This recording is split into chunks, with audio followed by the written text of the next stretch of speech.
Klasy tompoko vavy dindinika voalohany iarahana amin'ny filoha pirenena teo aloha Andriamatoa Rajaonarimampianina Hery taoriana ny gadonany teto Antanindrazana ny 2 febroary 2024 miarabantsika rehetra ary manasanao anaraka n'izao fondarana manokana iarahana amin'ny filoha pirenena teo aloha izao utron'ireo mpikambana ao anatin'ny antoko SVM sy ireo antoko politika maro samihafa indrindra fa ireo avy any amin'ny faritra Yancho Andriamatoa filohan'ny Republika teo aloha ny voalohanteny dia miarabanao aloha tonga soa eto Antanindrazana eto amin'ity tany matimatesantsika ity ny faharoa dia misaotranao manokana izay Real TV Madagasikara fa raha ny voninahitrao sy amin'ny filoha pirenena teo alohanao dia everiko ngamba ny fanitretena lehibe nanekenao ny fanasana ary tonga aty amin'ny studio misy ny fobetoerany Real TV Madagasikara mihitsy ianao fa tsy mba tany amin'ny trano fonenanao no nanovantsika anzany fandarana zany everinay fa voninahitra lehibe ho anay zany indrindra ihany koa ny fanekenao fa iza eto amin'ny Real TV Madagasikara no itafatafa idindinika aminao voalohany aorianan'izay fahatongavanao teto Madagasikara zay miaraba toboka dia faly miarabanao Gasikara faly miarabanareo ato amin'ny Real TV zany zay mikarakara izao fandarana izao marina tokoa fa nisafidy hoe alao any aminareo hoe satria ingia aty aminareo no efa mahazatra anareo mandray amin'ny ohatran'izao ary fitaovana toerana efa natokana anao an'izany ka tsika mikendry ny zavatra tsara foana dia za hoe alao tonga dia manao zavatra tena manaraka ny fenitra tokony atao ny faharoa dia miaraba ny vahoaka malagasy mpiray tanindrazana tsy vaky volo amin'ity androany ity fantatro fa betsaka ianareo nefa miandry an'izao fandarana izao maro nanantena koa hoe mba rovina no tafahoana amin'ny Rajaonarimampianina dia androany ho tafarainy tisimanina ka dia akafaliana no iarabako ny tsirairay avy isa tokantrano isam-batan'olona na ny eto Madagasikara zany na reo mielipatrana manerina n'izao tontolo zao zay inoko fa maro manaraka n'izao fandarantsika izao ka dia samy hotain'Andriamanitra daholo tovoka makasitraka indrindra Andriamatoa filoha ary akoatran'izay ihany koa dia arabaitsika manokana ianareo izay atao anaty efitrano manotrona izao fandarana manokana sady voalohany atao ariana ny gadona ny filoha teto Antanindrazana izao rasiraka ao Andriamatoa filoha somary fitaritsika kely ho any tokantrano any hoe iza moa ireto manotrana reto anisan'izany moa zany ny mpikambana zany hoe ny birao mpitantana ny antoko SVM ombambady ihany koa atso Andriamatoa mpandrindra nasionaly ny antoko SVM ny SCA to rasirakareo birao mitantana aloha mba hitsangana kely nareo mba ho hitany any tokantrano sy ny mpikambana SVM rehetra manotrona an'izao fotoan'izao tsika fohy be ngamany raha sitrakareo mba hitsangana fotoa da ometsika tiaka izy ireo makasitraka indrindra tomboka akoatra ny mpikambana fobe dia misy ihany koa ombambady masafa ho azy misy ihany koa an'ireo SVM izay avy any amin'ny faritra tonga toko kampo batana angambany tsika avy any amin'ny faritra rehetra ny SVM avy any amin'ny faritra na tanora SVM satria misy tanora SVM to Andriamatoa dia misy ihany koa ireo mpikambana tsotra mba mitsangana avokoa tsika rehetra tanora sy mpikambana SVM avy any amin'ny faritra toboka da metsika tiaka mafy gatrany izy rehetra makasiraka tompoko akoatran'izay ihany koa Andriamatoa filoha dia misy an'ireo mpanao politika ary fantatra amin'ny tare tazapeto zany avy amin'ny ankolafikery maro samihafa asa raha otontsika tsiraraina tonga dia iaraka hitsangana angambany amin'ny ankapobeny angambany tsika rehetra antoko politika namany SVM manotrona an'izao fotoan'izao mba hitsangana avokoa tsika rehetrarehetra tompoka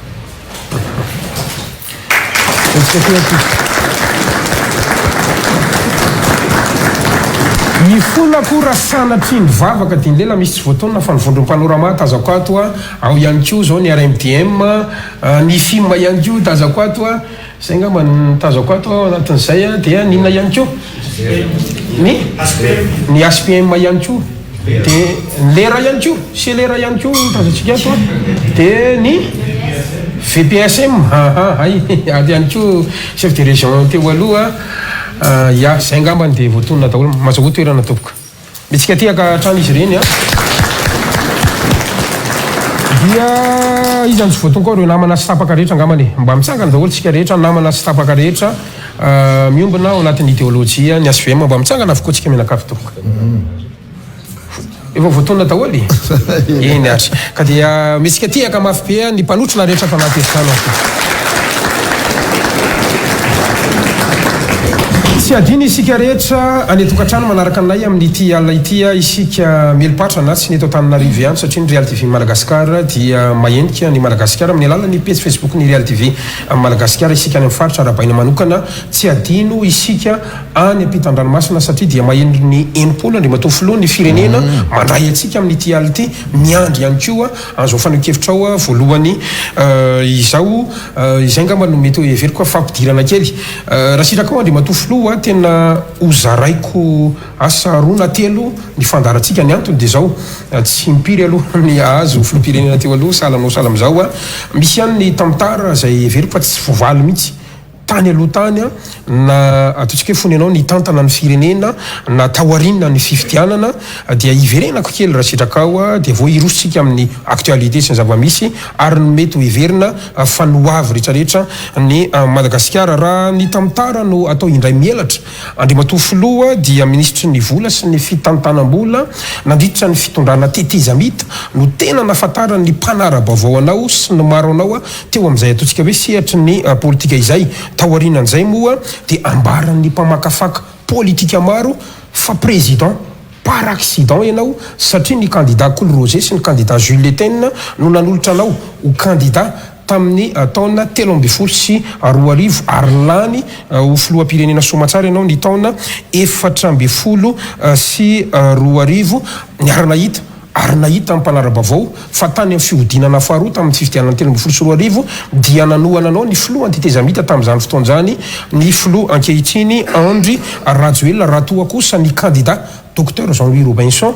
no notoana ny filoha teo aloha Marc Ravalomanana lany ianao nitondra ny firenena ny républicaine Madagasikara nandritra ny 4 taona sy 6 volana teo raha kotitsika zany ny andro ary voatery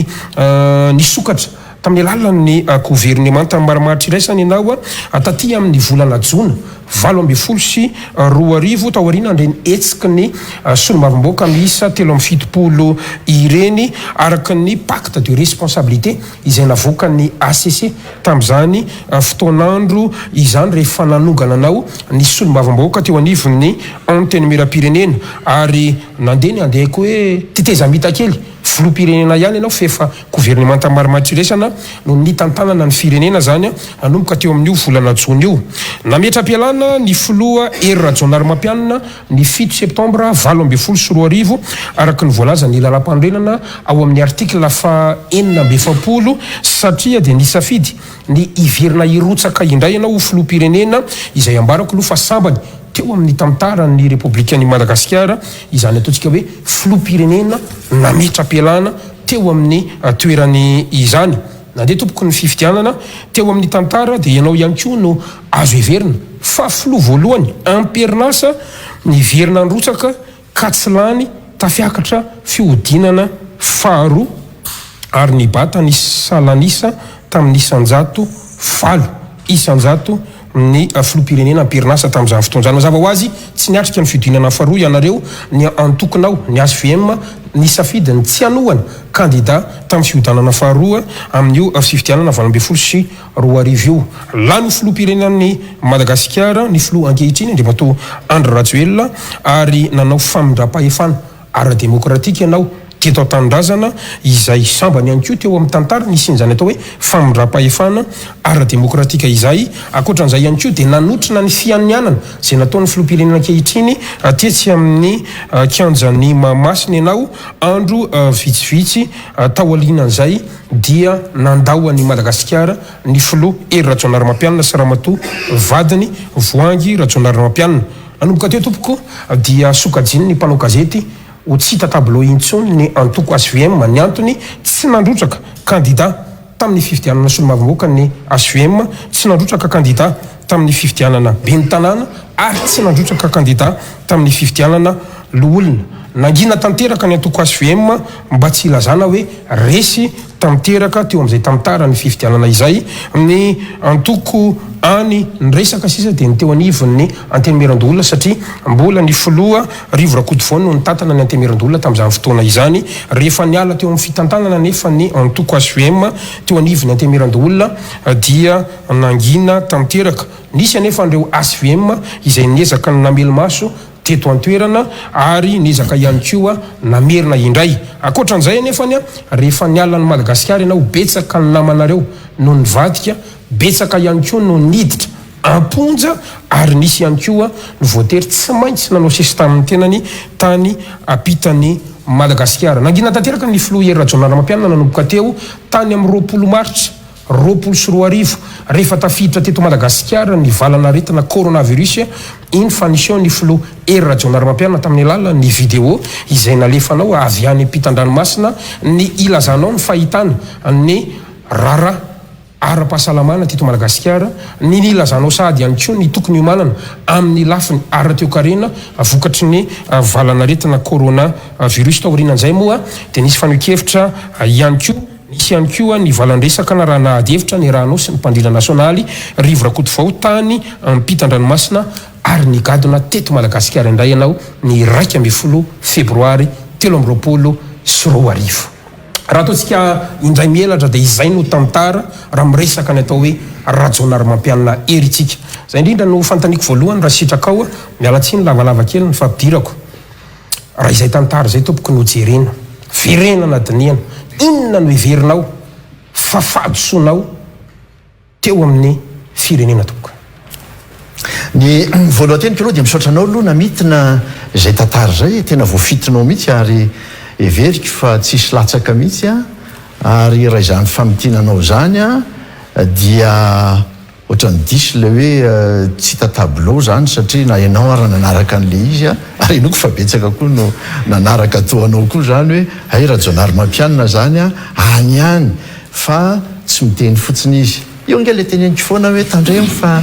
nikika amin'ny fahanginana nge ka mihoatra lavitra noho ny fitabataban'ny olona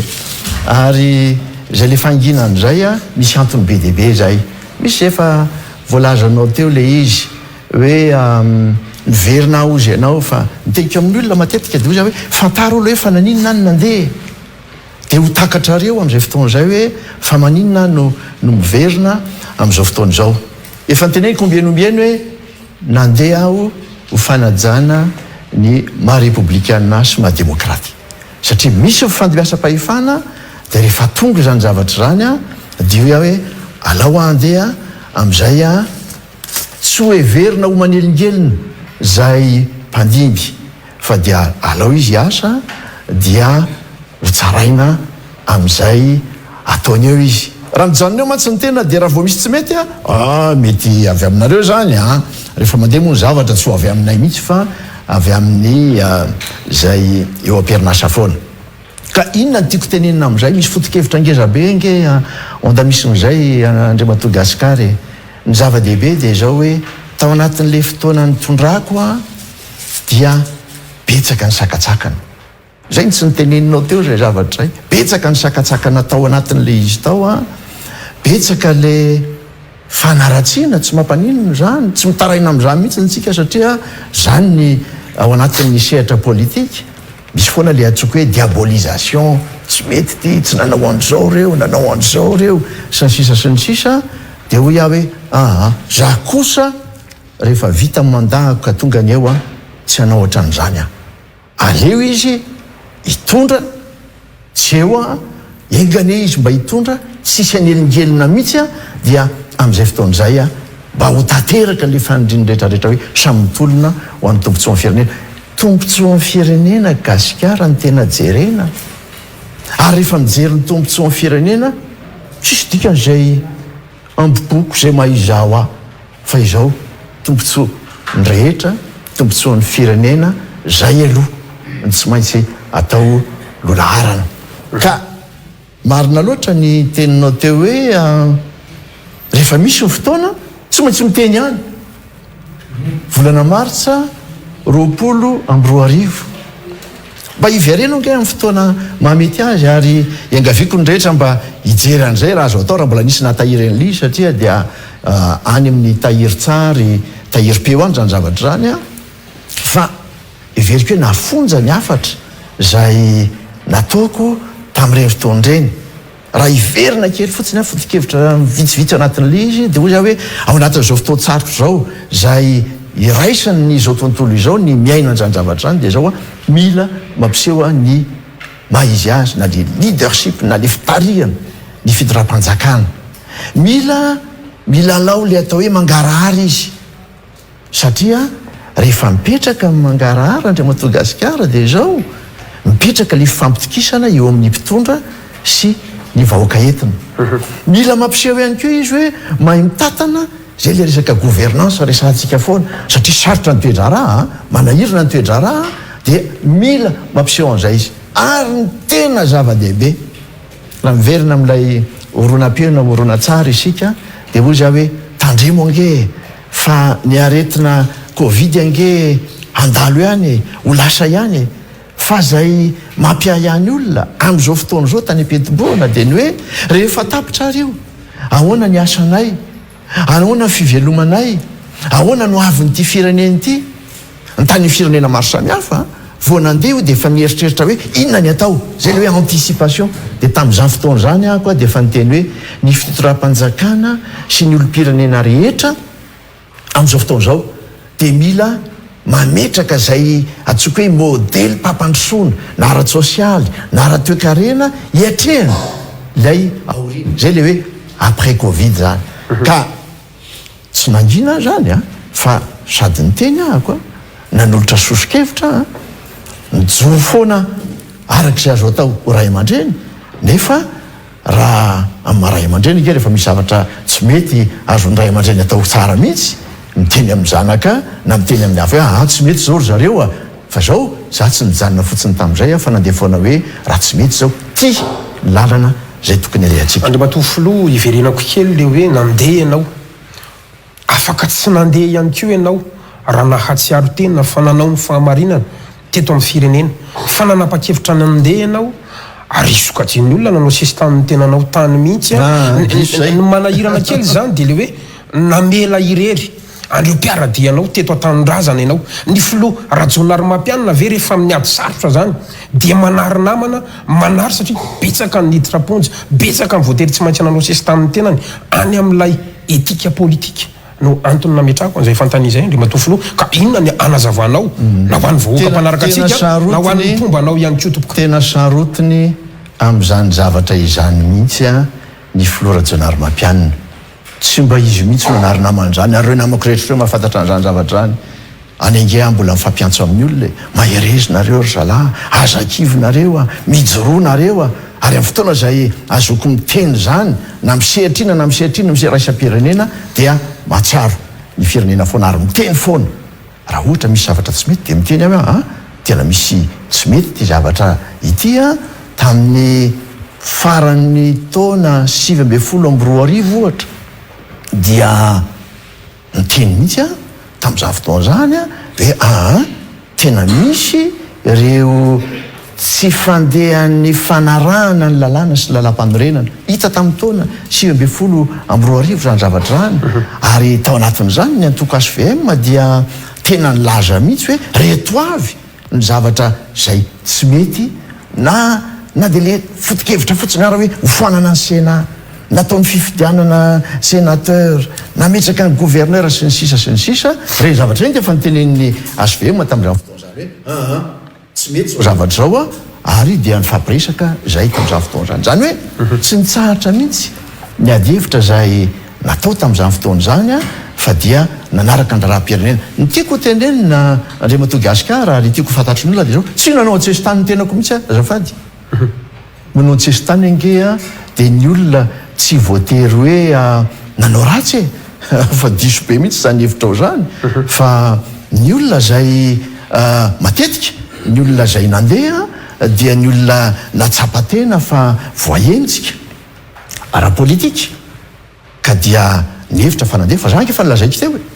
fa faharesen-dahatra mihitsy hoe alao hiasa milamina alao hiasa tsy misy sanatria hoe manelingeliny reo amin'ny fitondrana fa dia za koa alompanjeriny tenako folo taona no everiko hoe nanompo ny firenena tamin'ny sehatra avo indrindra araka ny tenenao teo hoe maministry ny fitantanam-bola tamin'izany fotoan'izany ary amin'ny mahafoloam-pirenena zavatra ndrakitra ngeza be zany zavatra zany de ho za hoe rariny kosa ary loha raha mba maka fotoana kely mba miala sasatra kely mandiny tena kely manao zavatra hafa kely ary zay no nataoko tany velany tsy hoe mipetrapetraka fotsiny de hoe nanao politika fa dia voasa koa amin'ny sehatra maro samihafa na me conférence nisy reny atao hoe asa zay nampiendraketany reo vondrona iraisam-pirenena ao anatin'izany ny fivondronana africaine union africaine dia nanaramaso ny fifidianana tany amin'ny tany sasany takany hoe tany Togo aho ary dia maro ny zavatra nataoko taony ilan'izay fa tsy hoe mipetrapetraka fotsiny fa dia ny zava-dehibe fotsiny de zao hoe nawinina zavatra miseho dia firenena malagasy aloha tsy afaka tao am-po tsy afaka tao anatin'ny eritreritra mihitsy ary de hoe tsy maintsy na tiana na tsy tiana amin'ny fotoana mamety azy dia manome tanana foana ary mijoro foana miaraka amin'ny rehetrarehetra tsisy nanary naman'izany izy ny sany laza fa hoe nanary azy izy ina ry andriamatoa filoha raha iverenantsika kely ary ny tantara na tiana aloha na tsy tiana raha ny zava-misy sy ny tantara anjerentsika de hoe resiny député 73 anao matoa ny roso tamin'ireny atao hoe gouvernement tany marimaritra iraisan'ireny ny volana jona valo ambin'ny folo sy roa arivo ary isaika lasany mapara avokoa ireo département ministériel zay stratégique rehetra eny fa hatramin'ny prime ministre aza de nambara moa tamin'izany fotoan'izany fa hoe avy amin'ny mapara tsy najainao ny lalam-panorenana ka izay ny natonga an'le député nanao an'lay fanonganana anao ka natonga an'ireny ACC resaka ny pacte de responsabilité reny raha mitantara moa zany jerentsika satria nioatra ny 20 amin'ny zato mihitsy nge nisy ny mamboaka nanao ny voty tao Atsimbazaza tamin'ireny fotoan'andro ireny ny ministera matanjaka lasan'ny olona afaka milaza ve androany ny filoha rajonarymampianina hery fa matanjaka tamin'ireny fotoan'ireny raha iverenantsika ho an'ny tantara ny farody zao ho an'ny mangarara tompoko ho an'ireo vahoaka malagasy mpanaraka antsika ireo satria miandrandra deto atsika hoe ampamoaka mihitsiny ao anatin'ity fandaran'ity raha sitrakao andriamatoa filoha inona marina ny dila ny fanaovana tamin'ireny raharaha 73 député 21 avril reny ka natonga ny reny gouvernement marimaritra iraisan'ireny inona ny tsy fantatra vahoaka tokony ho fantatray androany ho an'ny tanindrazana ho an'ny mangarahara ary ho an'ny firenena no anontaniako an'izany anjaranao moa ny safidy ao anatin'le izy ary farany inona ny dila makasika n'ity prime ministre Ntsay Christian ty satria izy ny prime ministre tamin'izao mandraky ty ny androany mbola prime ministre izy marina ve ny filazana fa avy amin'ny fianakaviam-be iraisam-pirenena izany prime ministre Ntsay Christian zany mialatsiny fa tonga de natambatra eo daholo le fanontaniana mafonja daholo le fanontanianao andriamatoa Gasikara ary efa takatakatro sahady amin'le fampidirana sy lay teny nataonao teo fa tena manosika mihitsy ianao hoe anao ampamoaka nefa tsy zay nge ny tena hoe natongavako eto hoe anao an'izany be de be ny zavatra azoko lazaina fa zay foana ane le ataoko anao hoe mijoro aho hiaro ny tombontsoan'ny firenena ary anisan'ny fiarovana ny tombontsoan'ny firenena dia ny tsy atongavana mihitsy amin'izay fampiadiana trano zay fampiadiana hitondra fampizarazarana kanefa na izany azy tsy maninona alao ihany mba olazaina ny zavatra sasany tamin'ny taona 20 amby 2 arivo raha lafi ny ara-toekarena no jerena sy ny ara-tsosialy de ozy aho hoe efa niakatra ny tany fandrosoana ara-toekarena betsaka ny efa fotodrafitrasa efa napetraka isy fotoana mbola iresantsika an'izany rehefa avy eo ny zavatra nisy de zao eo amin'ny lafiny ara-politika dia ny mpanao politika malagasy dia mijery foana an'izay le hoe io fa efa laso ty zavatra ty miakatra ty raha ohatra ka tsy zonga rajonarymampianiny ty no azeratsika de tena ho sarotra ny anjera azy inona zavatra nisy tamin'izany fotoana zany tsy ohatsiny moa andriamatoa Didieratsiraka fa intelo zay mianaka ny tafahoana niazakazaka mihitsy izy nakeny avy loha zao a de ho avy any aminao any président rehefa tonga izy tamin'izany fotoana zany farany volana décembre 7 dia teo eo amin'ny volana febroary 24 de efa niteny tamiko président ery a tandremy anao tandreny anao fa efa betsaka nge mampiditra fitaovam-piadiana amin'izao fotoana zao eto amin'ny firenetsika ary efa misy manomana milisy any ambadibadika any eno a ka mitandremy ianao fa misy olona teo tonga eo amin'ny fitondrano io mihitsy a na dia ampiasa herisetra azy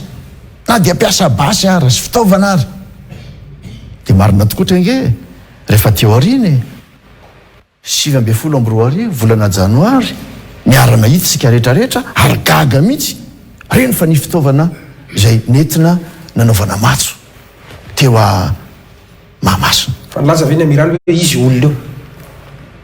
eo tsy any nresakitsika aloha am'izao fotoana zao fa de hoe mitandrema isika satria tombontsoa amin'ny firenena no jerena am'izao fotoana zao a ka dia mety hiteraka ady zany zavatra zany mety hiteraka ady atrano zany zavatra zany tavaresaka tamiko mihitsy ireo lehibe ny tafika tao amitsika tamin'ireny fotoana reny satria mbola teo aperinasa tamin'izany fotoana zany de hoe ahoana ny atao amin'ity zavatra ity de hoe io ange tena loza am'le izy ange andriamatoa Gasikara ary itenenako amin'ny vahoaka malagasy de zao hoe raha te hijanona teo amin'ny fitondrana mety ho azo natao zany zavatra zany fa tonga amin'le fitenantsika hoe inona ny vidiny zany zavatra zany inona ny vidiny zany iady ve ampiasa fitaovam-piadiana ve isy raha latsaka indray ve eo amin'ny fireneny ity ary rehefa ndresaka teo amin'ny lehibe ndray miaramily reo a de hoe anahoana raha ohatra ka zany ny zavatra isy ny problema nge maro zalahy de zao hoe raha isy ny ady a fantatra rovina metompoka ny ady fa tsy fantatra mihitsy na rovina ny efa rany ary anahoana ny efa rany de nisy anankiray moa nilaza tamiko mihitsy hoe andriamatoa filoha tsy ho raha kely fotsiny no latsaka amin'ity a fa tonga amin'le fitenina hoe pain 200 nisy amin'ny zavatra io ty za hoe fantatrareo mivaly teny avy amiko fa tsy mila am'izany ny firenena ary janary mampianina tsy andoto tanana am'izany eto amin'ity firenena ity a fa de zao ny tombontsoan'ny firenena ny jerena tsy maintsy mifandefitra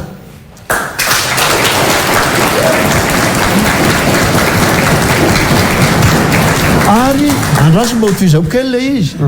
ary raha ohatra ka tsy maintsy hifandefitra izy ny tokony hitarika sy amme modely voalohany a filoam-pirenena zako nyteneniko Andriamatoa Filoha inona le dila ny fanaovanareo de izavinareo ny nanao dila tsy fantatry ny vahoaka le izy azonao avoaka ve androany za aloha tsy nanao dila na tamin'iza na tamin'iza zay nanao dila tany ambadika tany a tsy fantatro fa fatapatatra ihany hoe misy fihetsiketsehana any ambadika any aloha ve Andriamatoa Gasikara miteny hoe solombava-bahoaka 7 de jereo sarindreo e de izy mety any ambadika rehetrarehetra any de hoy zany hoe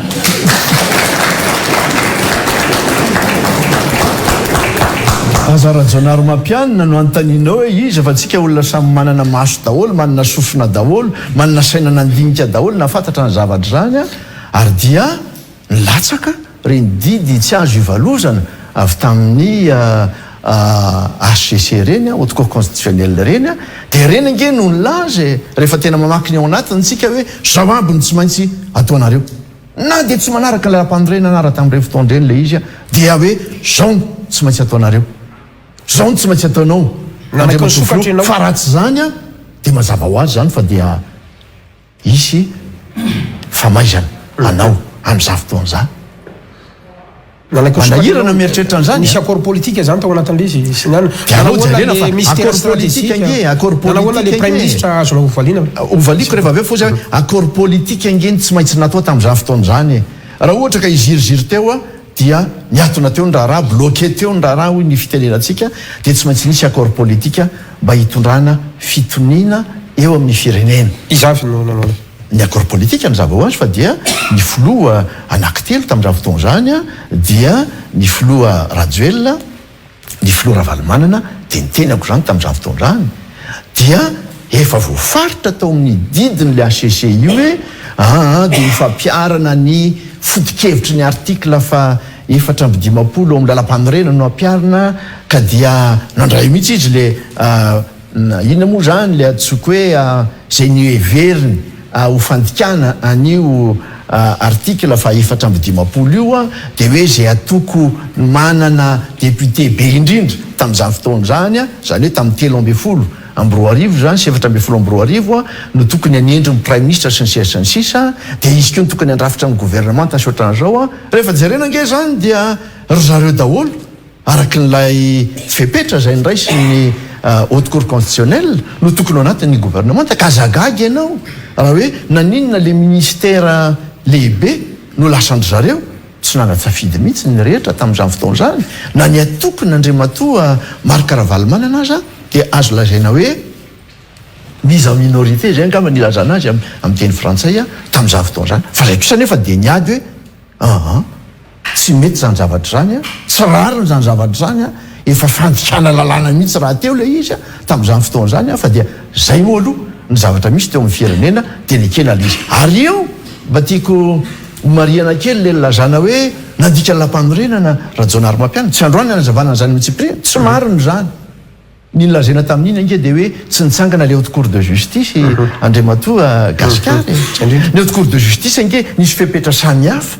voalaza ny ao anatin'ny lalàna na lalam-panorenana zay amin'ny fanendrena ny olona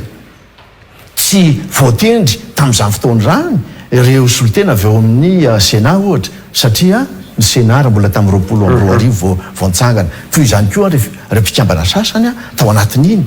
ary rehefa feno le olona tsy anjara ny filoham-pirenena ny manangana na mandray décret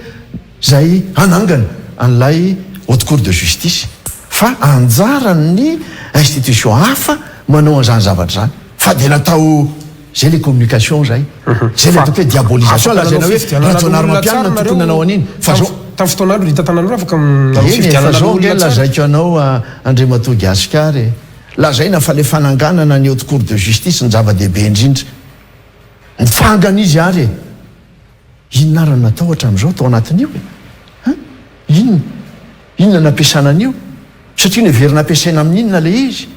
raha mijery ianao natrany ampita-dranomasina ny Frantsa ohatra mitsangana io haute cour de justice io tany fa dia tena isaina nyty ratsan-tanany ity tao anatin'ny fotoana amapolopolo taonany maro ny olona zay nandalo tao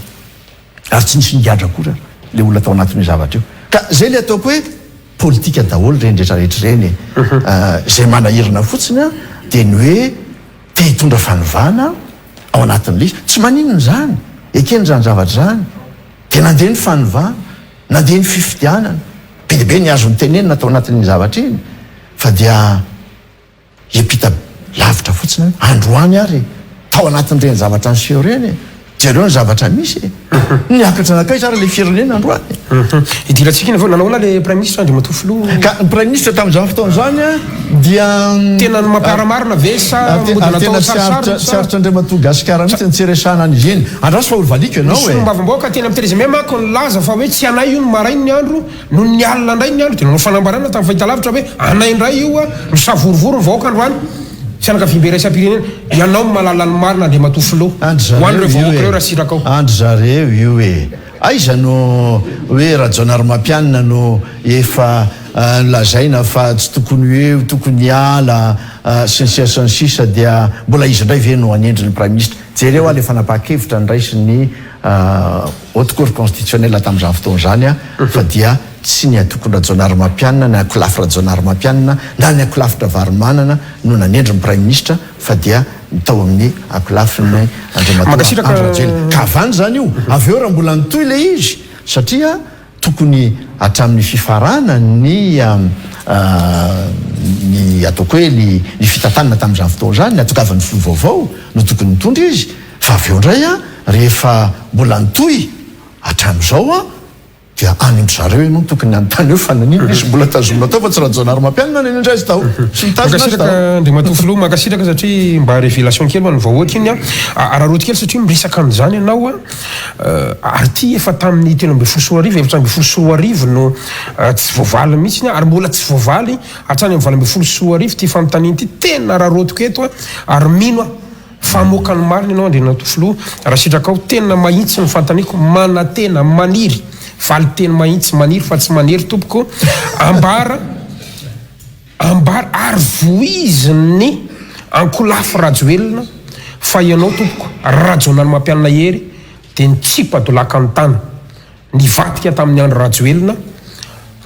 tao arinona ny tetezamita rehefa nahazo ny fahefana nitsipa dolaka ny tany inona fanazavana ho hitanao tiako loatra zay teninao zay satria narary mihitsy ny sofiko tamin'izany fotoan'izany fa nangina fazadino le ikika amin'ny fahanginana teneniko foana nangina koa tsy namaly tamin'izany fotoan'izany fa inona moa dikan'ilay hoe nitsipadolaka ny tany nefa azadino andriamatoa gasikara fa tsy andriamatoa andro rajoelona nge no nanolotrahako ho filoam-pirenena saingy nanohananao izy tizao nitoro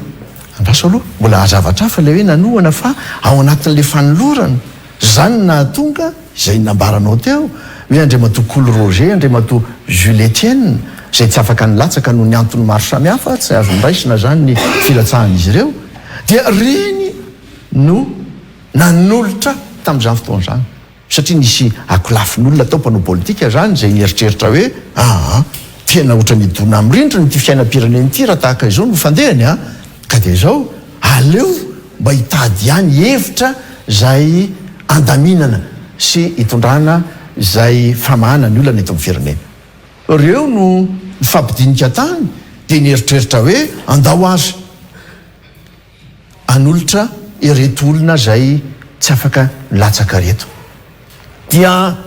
nikendry zareo aloha zany hoe eny ary zay ny foto-kevitra voalohany foto-kevitra faharoa izy ny olona tolotra tamin'izany fotoan'izany ao tsisy hoe apetrao ny CV anao candidature anao na ohatran'izany tsisy primaire zany tao fa reo olo reo nanao hoe eny ary aloha miara-jaonary mampianina no iraisantsika rehetra fa ho atolotra andro alatsinainy io talata no farany fametrahana ny antota-taratasy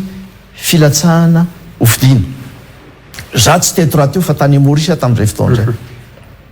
dia rehefa tonga tamin'ny 5 efa ny amin'ny aéroport any Maurice vao miantso a daholo ny rehetrarehetra ministra tamin'izay fotoan'izany mody aingany ianao fa tena enjana ndraraha ty mody an'iny ianao no atao kandidaka matetotsika raha ohatra ka tsy manana candidat milatsaka ianao dia gaga aloha tamin'ilay izy dia tonga teto dia oza hoe fa maninona moa tsy andriamatoa Andro Rajoelina no miantso ahako fa maninona no nareo no miantso ahako hoe ianao no andeha atao candidat miantso ary niona tany andriamatoa Andro Rajoelina ny alin'iny hatramin'ny 12 alina mahery resaka tamin'ny tany tokantranony nametraka fanontaniana taminy hoe fa maninona ianao no tsy ianao nanolotra ianao efa manana olona ohatrany toanatolotra ihany ka mbola eo ve io olona io dia eo ndraiky io misy asy ohatran'izany maroaro ny fanontaniana napetrako taminy raha ny valim-panontaniana dia tsy nisy tokony ho nanosika avy amin'ny io olona io zany hoe andeha milatsahanao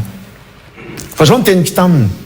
talohan'ny alako tao tokantrano dia za mantsy azy hoe zao président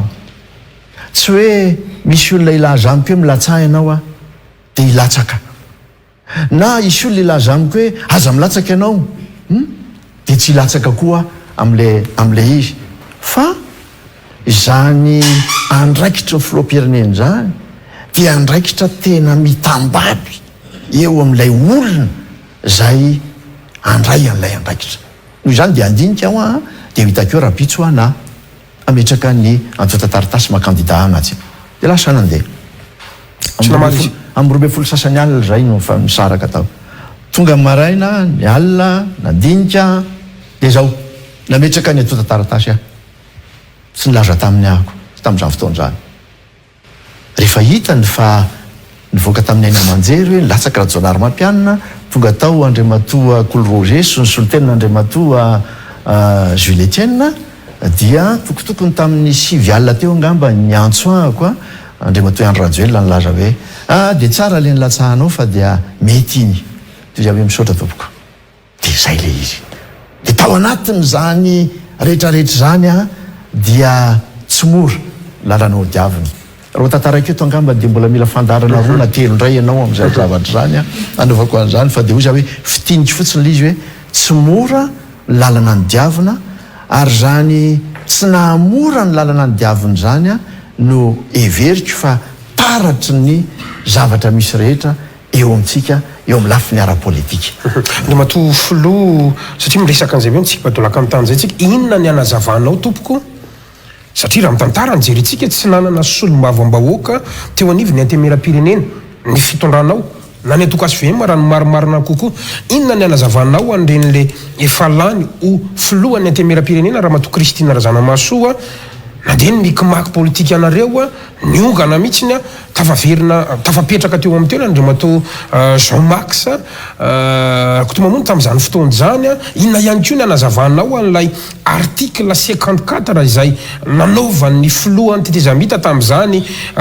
kabary mahery vaika mihitsy tao amin'ny Carleton fa hoe vita ny divorce anay a sy Andriamatoa Rajonary Mampianina androany izany hoe nisy ny prime ministre izay natolotra izy ireo fa tsy niraisinao tsy nekenao tavaverina ministra moa izy androantsika miresaka io le olona natolotra tamin'izany fotoana zany a ka zay indrindra ny antony itenenako hoe inona ny anazavanao an'ilay article 54 natolotra ny mapara tamin'izany tsy nekenao ilay efa filohan'ny antemera-pirenena naonganareo ao anatin'le izy tompoko inona ny anazavanao an'izany ka ianao nge zany Andriamatoa Gasikara mahafantatra zavatra mety mihoatra noho izazy amin'ny zavatra zay nge mahatsara anareo mpanao gazety satria nareo afaka mandeha ny nilakelaky ny lalatsara rehetrarehetra any a mety mahafantatra zavatra maro fa aloha tizako kely le hoe nitsipahadolaka ny tana teo e hoy za hoe zany aloha fandehan'ny tantara tamin'izany fotoana zany a rehefa tonga zany a lany a dia eo amin'izay mahafiloam-pirenenako a dia mipetraka lay fanontaniana ara-politika le hoe reo zay tokony hiaraka amiko tokony anoana mbola niaraka tanteraka mihitsy ve tamin'izany fotoana zany dia eo ianao le nilaza hoe tany amin'ny Carleton dia za io ihany nge nefa nilaza hoe efa divorce zany ty zavatra te za mba gaga koa na ianao an'izany zavatra zany aloha dia hoe ry zareo nanolotra prime ministre tsy fantatra reo le olona nytiny nanolotra tamin'izany hoe nanolotra prime ministre ny atsasako ny gouvernement tandry zareo sy ny sisa eniko daholo zany zavatra zany ka raha izany arano izy forainao zany taratasy nateriny zareo tena raha izany arano izy Andriamatoa Gasikara inona moa ny antony ianao milaza hoe nitohanana inona moa ny antony anoanana inona moa ny antony ilatsahan'olona anankiray filoha-pirenena nefa rehefa tonga eo izy a tsy manana fahefana ininona akory nefa tadio a ary zay ny tiako mba homariana fa ny olona filoha-pirenena dia fanamby atao miaraka amin'ny vahoaka zany zavatra zany vahoaka no nifidy azy dia mba eritreretinao nge zany hoe le vahoaka misy vahoaka avy any Androy avy any Antsarana na izanaiza mifidy dia le vahoaka io ihany no alala hoe izy ange eo fotsiny fa tsy izy ange ny tena manao le zavatra e fa le ry zaraha reny nge manendry prime ministre zalahy reny nge ny manana gouvernement sy ny sisa mba hafahafa ihany zany ko tsy aleoko tonga dia ny démissionna teo eo ihany raha ny zavatra tika ve zany fa mikasa metraka anao hosary bakoly zany izy tamin'izany fotoana zany dia tsy nanaiky antanio azy le izy fa niako a tsy zay hevitra ry zareo tsy zay hevitra ry zareo tsy zay hevitra ry zareo ny zava-dehibe taniko a fa lay fatokisana apetraka ny vahoaka aminao hoe enao no fidinay a ka dia enao ny filoha-pirenenay io nake tsy mahalala an'izany ambadika any Rajonary Mampianina mifantana fa izy tsy mahalala an'izay hoe itsy atsy aroa itsy no prime ministre sy ohatran'izany a ao anatin'le izy ka zay no matongahako miampita am'le teninao teo ange hoe efa mipetraka foana nge io article fa 450 io fa tena nanahirana nge io zavatra io hoe ary izy ny nametraka an'io article fa 450 io tsy nisy ohatran'io tamin'ny endriny io nge tany amin'ny lalam-panorenina tany aloha tany fa vao napetraka an'io e ary zay foana le manahirina tsy maninony zany fa zay voasoratra de voasoratra fa le fampiarana azy no manahirana satria raha mijery fotsiny tsika zao ny nanoratana n'io artikla fa 450 io de hoe ny filoam-pirenena dia izy manendry ny prime ministre zay atolotry ny vondrona na fikambanana na antoko na fikambanana toko zay maro anisa nefa dia miterena fotsiny hoe le atoko maro anisa fa za rehefa nendry ny prime ministre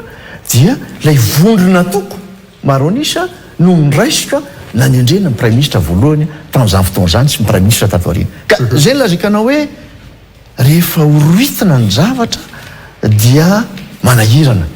fa za kosa de nijery hoe ajao amin'izay endrika mahitsy mampisy azy lalam-panorenana satria zay ihany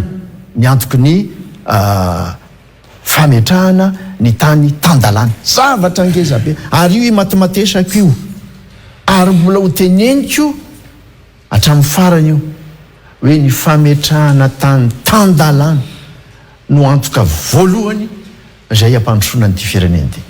fa raha izay ny tsy mipetraka de ireo zavatra rehetra ny tany sainao teo reo zany dia lasa tsy tanteraka zany no antony ange natongana hoe tsika tsy andatsaka na olona any amin'ny maire na any amin'ny député satria zao fantatray tamin'izany fotoana zany fa tsy ajaina araka ny tokony izy lalàna sy ny lalam-panorenana betsaka ny fandikana azy tamin'izany fotoana zany ary mbola mitoy mihitsy arala izy zany nge hitataratra nge zany zavatra zany fa tsy hoe hijoro ray aman-dreny ny tena de tsy teny an'zany fa zay indrindra raha nijoroana maray aman-dreny rehefa misy tsy mety de miteny hoe misy tsy mety tiry zareo fa ahoana kosa mba sarihana ny saindrehetrarehetra hiteny an'zany zay ny natonga anay tsy hoe resy tsy miady zay akory tamin'izany fotoana zany fa de hoe iady aninona moa nefa fifantatry zao fa tsy mazava ny fitsipitalao ka zay indrindra mantsy tsy mazava ny fitsipitalao nefa nanaiky rotsaka ihany ianao midika ve zany fa miconsionné an'le fifidianana ianao nandeha le fifidianana 800 no azonao ny antoko HVM nanao fitoroina ihany ny antoko HVM aveo taorinan'ny fiodinana voalohany ny zavatra misy aloha na tiana na tsy tiana raha ny tantara ny jerentsika nanaiky nanao passation ny filora jonarym-mampianana hery nanaiky nanao fifamindram-pahefana ara-demokratika ary ratsorina mihitsy aza mbola nanotrona ny fianianana izay nataon'ny filoha ankehitriny ianao teny Mahamasina ny 7 janoary 7 soarivo mazava ho azy ohatranteoandrematogy asikara hoe diso ananao an'ireny satria ny antokonao etsekilany mametraka fitoriana fa hoe nisy tsy ara-dalàna ianao nefa ny atsy manao passation ihany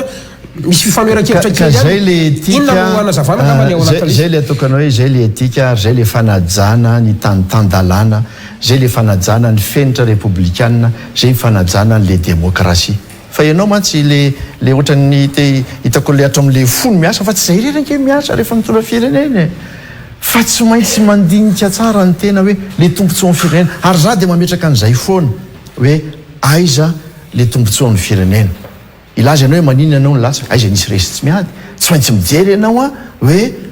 zao kosa no tokony hitatanana ny firenena zao ny fotikevitra zay verina evitra anao ampiadina fa tsy ny olona miady apetrao eo ambony latabatra lay atsotsika hoe projet de société sany nametraka tamin'izany fotoana zany zay nametraka amin'ny fisandratana tamin'izany fotoana zany hoe amin'ny 3 fa tamin'ireny moa de lazaina hoe mbola lavitra be ny ianareo zany ny anay ny rapitso ihany zay de milaza fa rapitso zay mavita an'zao zao rehetrarehetra tonga eto mpamatsy vola raha vao zay ny tonga eo amin'ny fitondrana de tonga de mirotsaka ny vola ohatrany hoe de tena tazako mihitsy ny misy kitapo be eo ambony eo milatsaka le vola tamin'izany fotoana zany de ozy de ozy tamin'izany fotoana zany hoe tena dada nikisa aloha zany fa raha iza aloha tsy mahita an'le izy ako hoe milatsaka ohatran'zany le vola fa dia raha misy mahavita an'izany kosa moko manina ary de zao nandaitra le izy satria ny olona nge ray aloha matin'izany hoe foto-kevitra zany le hoe misy vaovao io tena mitondra hevitra fampanantenana tena mbola tsisy nitendra zany mihitsy hatramin'izay fa dia alaondray mba hojerena aloha le zavatra satria ohatra ny hevitreretina fandrakandra nyty fiainam-pireneny ity za rehefa nilaza amin'ny foto-kevitra hoe lavitretraka ke fampatrona ny fireneny mila mametraka reny fotodrafitrasa maharitra nge fa tsy midika zany hoe tsy mijeriny anio fa zany aloha ny tena ilain'ny firenena mila mametraka an'izany satria tsy nisy nametraka an'izany fotoana zany fa nyle olona tsy mametsy ny olona akory dia mbola lavitra zany mbola ny androany aloha nyjerentsika dia nisy na ny resaka tsara mihitsy amin'le hoe ny androany zao ny atao sy ny sisa nandaitra le izy ka tahoana moa le izy fa dia za tsy resaka ny zavatra hafa ny antony hafa fa dia hoy za hoe zay aloha zany le izy dia ekena le zavatra fa ozy ianao hoe maniny ianao no tonga te tsy mbola natrika an'izao zay le fanajana ny lalàna sy ny lampanorenina voalaza ao anatin'ny le lampanorenina nge zany hoe ny filoha zay nitsahatra amin'ny asany no manao an'ilay passation dia hitanareo reny fa dia nanajaiko na dia tamin'ny 7 volana septambra ara dia efa nitsahatra amin'ny asa mafiloam-pirenena fa dia misy ambony zany zay voalaza ny lalam-panorenana dia zay ambon'izay tanterahako hatramin'ny farany zay no midika fa nalaiky ny ACC tamin'ny fotoan'androny zany ny filoha Rajonary Mampiana ny ACC tsy nilazan'izany mihitsy raha mamaky ianao ny didina avoakan'ny ACC mahakasika an'izany dia milaza mihitsy ary izy zany ange zavatra ohatran'ny hoe resaka etika fotsiny zany zavatra zany efa tsy ao anatin'ny lalàna kory hoe voatery atao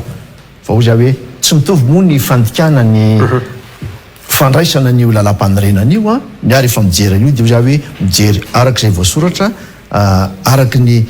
misy ao ny lalam-panorenana nge tokony mijerena amin'ilay antson'ny zareo mpanalàna hoe interprétation stricte nge ny fijerenan'io fa tsy hoe rohitina amin'izay mampetiny tena ao anatin'le izy dia ny azo zany tamin'izany fotoana zany zay le izy dia inona moa maharatsy an'izany tonga le folo vaovao izy nandresy zany arabainao izy ao anatin'le izy aniko tsy olana mihitsy nyzany zavatra zany na olona hafa ny teo nizanizany teo dia honarabaiko le izy dia rehefa zay dia hoy za hoe tafapetraka zany ianao dia mirasosoanao dia lasa mandeha eny ary mandeha amin'ny tantara mba tsy ho taraiky any amin'ny lasa isika androany tonga eto atandrazana ny filoha Rajonary Mampiana hery filoha-pirenena teo aloha tafaverina somatsara ianao ary izao totsika hoe mitafa amin'ny vahoaka malagasy zao miresadresaka nisy fantanina kely ihany aloha somary manahirana kely ny amin'ny hoe famaninina moa no volana febroary ianao ny tonga sy ny safidy ho tonga eto Madagasikara sa io lay enim-bolana mialohan'ny fifidianana ka tsy maintsy nody atandrazana ny filoha Rajonary Mampiana midika ve zany ho kandida filoha-pirenena avenao ka ny olona nge afaka miteny foana hoe zao ny anton'le izy fa za efa nilaza nanomboka tany amin'ny volana oktobra tany angambany dia tena azo lazaina hoe nanahirana mihitsy ny zavatra nisy eo amin'ireo rapport maro samihafa zay navoaka an'ireo mpamatsy voly iraisam-pirenena navoaka an'ireo vondrona iraisam-pirenena maro samihafa mikasika ny zavatra misy aty amin'ny firenentsika volana oktobra novambra teo zay natonga anay tany Paris zany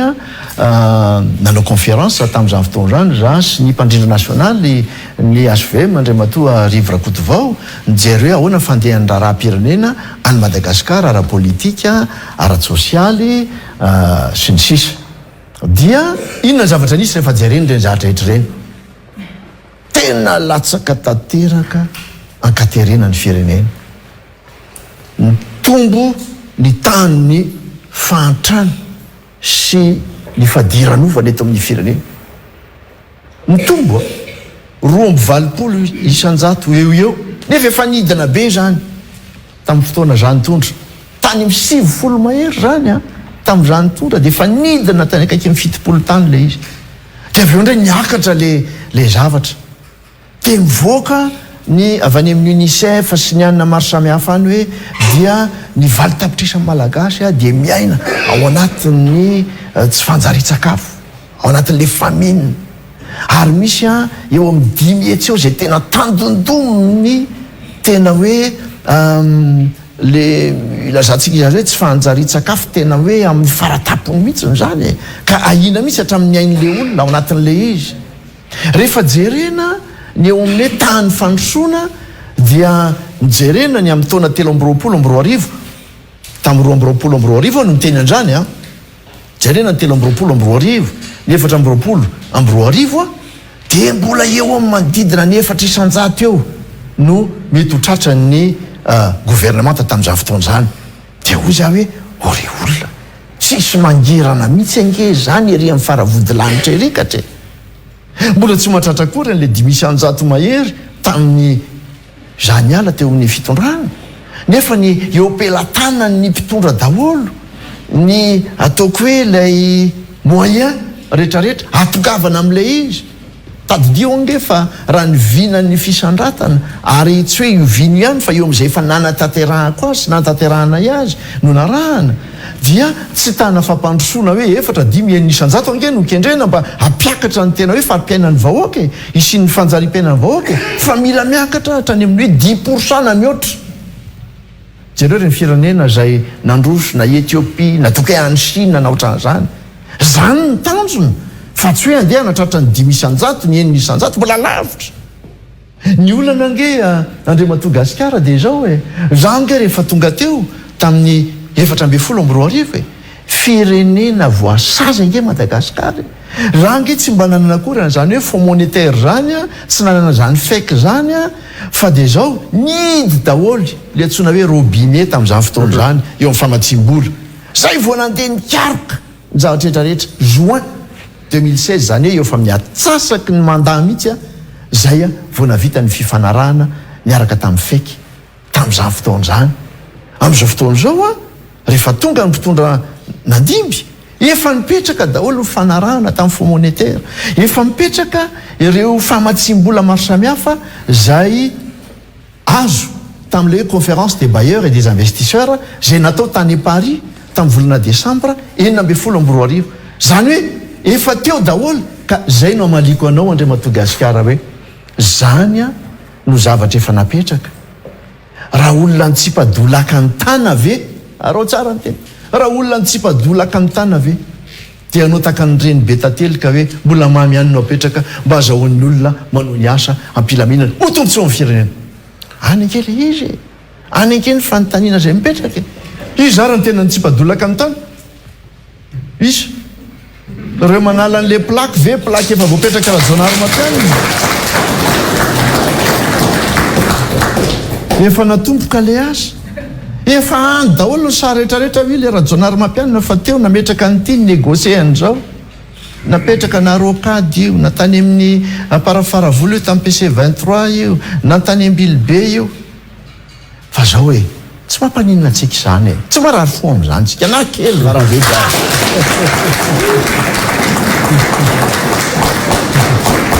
zay le mbola averika aminao hoe androany mbola teteny hoe tombotsoa ny firenena ary zalahy jerena tombotsoa ny firenena zay vita any vita zany otsoanareo atao anaranafy io atao volamena io atao volafotsy io sy any ny zava-dehibe fa hoe reto vahoaka reto zay niteneniko teo hoe miaina ao anatin'izany tana fantrano zany ahoana ny atao amin'ireo any nge ny tokony ady hevitra amin'izao fotoana zao Andriamatogasikara Andriamatofilo tena hidirantsika mihitsy zay le continuité de l'état sy ny gouvernement say fa ho faranako ilay politika satria za moa miverina kely amin'le fahatongavanao tamin'ny 12 febroary 2024 lasa teo ny amin'ny hoe to enimbolana meloha rehefa manao kajikajy zany ny mpanao gazety raha sitrakao iverenako ny fanontaniana eny tompoko tsy adiniko ho candidat filoha am-pirenena ve ny filoha raha tsy mampianana misy foto-kevitra ngeza be zay ao andamosiny zay tiako fantatra ao ary tiako fantatry ny rehetrarehetra ny azadiny dia zao fifidianana filoham-pirenena dia io foana no fototry ny crise maro samihafa ny fandimby teto amin'ny firenena mila zany amin'izao fotoana zao mametraka tsika fifidianana zay tena mangarahara tena andraisan'ny rehetra anjara tena manaraka ny lalàna ary ekeny rehetrarehetra na ny malagasy na ny raisam-pirenena zay azo lazaina hoe miara-bonibonantoka amin'ny fametrahana sy am'izany fanarahana an'le tanjona izany mila mipetraka reo ny fanontaniana zay mipetraka ary za de efa nametraka an'izany na de mbola tany ampita-dranomasina ary de hoe feno ve reo fepetra reo e am'izao fotaon'izao e maninona tamin'ny mikarakara fifidianana za indroa no mikarakara fifidianana zany a tamin'ny 13 tamin'ny 12 heritaona sy tapany melo farafaratsiny de efa mandeha ny adevitra ijerena hoe inona ary ny anatsarana ahoana ny tatanana an'ity fifidianana ity mba hanatrarantsika n'le tanjona teo hoe mba tsisy krizy zay nge ny tanjony fifidianana eo ihany fa hoe fifidianana mba hitondra am'izay tena fampandrosoana amin'ny firenena fifidianana zay tsy hitarika le krizy eo amin'ny firenena fenoveny fepetra am'izao fotoan'izao mbola misy ny adevitra mba ny senienge ka tena tsy inclusif hoy ny fitenenina fa toatra mbola izy samizy daholo ihany ny ao anatiny eo ny HCC rehefa jerena de ohatran'izany ko ary rehefa jerena eo am'ireo fanapahan-kevitra maro raisy ny HCC de lasa mipetraka le baraingue ohatray tena anao marina ve izay ampisy ny fifidianana madio sy mangarara sy ny sisy zay ngeny natonga an'ireo le député raha tadidinao voatsela teny amin'ny leintsy Andriamatogasikara nanatrika tena satria nasay amin'ny maray aman-dreny a de ny hainao hoe inona ny tenenyreto député reto marina fa vitsy anisy izy fa milaza aminao a fa tena misy antony ngezabe zay tokony raisina satria miazo zany de am'le hoe tsy zay fanapahan-kevitra nraisiny teo iny zavatra ray any fa le hoe raha izany no ataondro zareo a ahoana ny azahoana antoka azy anao zavatra mbola ngeza be loatra no iny eo anoany le izy e resaka zay le lalam-pifidianana sy sotra-pifidianana zay tsika ndre matofilo aoka tsy dintsika amin'ny tamitara fa mbola zany ihany ko nge ny antony natonga ny 73 député de gaga andro any maheno ny filora jonarymampianina miresaka an'izany hoe fenoveny fepetra teo amin'ny fitondrana nareo maninona nareo tsy nanao an'izany tsy manana eritseritra hoe tsy haly eo amin'ny fitondrana mihitsiny fa rehefa ty amin'ny fahomerana zay vo miteny androany tsika tsany ny adevitra fa ny adevitra de ny hoe tsy maintsy kendrena foana ny anatsarana na ny lalàna zay misy na ny fomba anatanterahana azy zay ngeny tsy maintsy kendrena foana efa tsy midika hoe ny aingatetitsika dia metimety io na ohatran'izany de mijanona eo satria ny tontolo na io mifirenena na manerana zao tontolo zao de mivoatra noho izany a dia tsy maintsy ampivoarina manaraka an'izany andraso aloha lazaiky anao fa PDB a ny sosikevitra zay nentinay tamin'izany fotoana zany a anatsarana ny lalalam-pifidianana io fa inona ny zavatra nisy natezitra ny hafa le izy a de zay no nahatonga ny reny député telo amby fitopolo reny ny rongatra ary zay ko nahatonga ny HCC nandray an'le fanapahan-kevitra hoe reto a de isoronay ao anatin'ireo tolo-kevitra nataonareo reo maromaro nge za milaza aminao fa jereo reny sosikevitra rehetra reny fa maro mihitsiny ny esorona lizy a nefa ny heverina anatsarana ny tontolony fifidianana no heverina hitondra fitoniana eo amin'ny firenena le izy a kanefa moa tsy zay le fandehan'le zavatra dia tsy azo ivalozana ny didina ataon'ny HCC de tena nraisiny zareo mihitsy le izy rehefa voakanay ty de manginy anao raha jonarymampianana sy mimpanaraka anao a dia nanaraka zay to anatin'izy fa tsy midika zany tsy midika zany hoe satria zay no nataony dia nadio ny fifidianana tamin'izany fotoana zany zay nge nametraka an'le antsoina hoe rekety tany amin'ny HCC laza zay hoe zao daholo ny tsy mety rehetrarehetra tao anatin'le izy Andriamatogasikara ary tena nafonja mihitsy n'le zavatra ary hita maso nanaprofo zay a fa de zao nanginy zay satria zay le mbola teneniko anao hoe tombotsoa amin'ny firenena zay rehetra tombotsoa amin'ny firenena afaka 5 taona indray na afaka 10 taona indray na afaka 4 indray a misy foana ny fifidianana ny mpitondra mandalo fa ny firenena ny tsy maintsy jerena am'izay fotoan'izay ka de hoe anjaratsika mitondra hevitra vaovao ary tsika de mijoro am'izany hevitra hoe fanarahan-dalàna zay ny voalohany fanajana ny demokrasia fanajana ny fahalalan'ny mpiantsehatra rehetra amin'ny fanatantarana ny fifidianana ka raha hiverina am'le fanontaniana hoe fenoveny fepetra rehetra atokavana am'izany mila misy zavatra jerena ao lalalam-pifidianana ao misy zavatra mila jerena ao anatin'ny CENI ao misy zavatra jerena ao miresaka hoe HCC am'izao fotoan'izao dia ady hevitra be mihitsy ny fanaovana le lisy-pifidianana zay tena manahirana am'izao fotaon'izao nefa ny tena efa 7 volana 7 volana mbola mandeha ny adevitra de hoe mbola ny volana meandray voakatona le isotrany tsy resaka am'zany hoe tsipriany a filaza aminao hoe feno ve ny fepetra ka raha tsy feno le fepetra androany ve ny rehetra dia anao hoe iza no candidat iza ny latsaka iza no anzao nefa le lalana le atokavana am'izany ara mbola manjavozavo ino ny tokony edina aloha voalohany indrindra mazava tsara misy ka zay indrindra no ametrako ny famitaniana raha ny fahitanao fahitanareo ary anio kisarisary androany amin'ny resaka zotra-pifidianana lalam-pifidianana sene sy ny maro hafa manodidina ny fifidianana io andre matofilo ianareo ve mahatsapa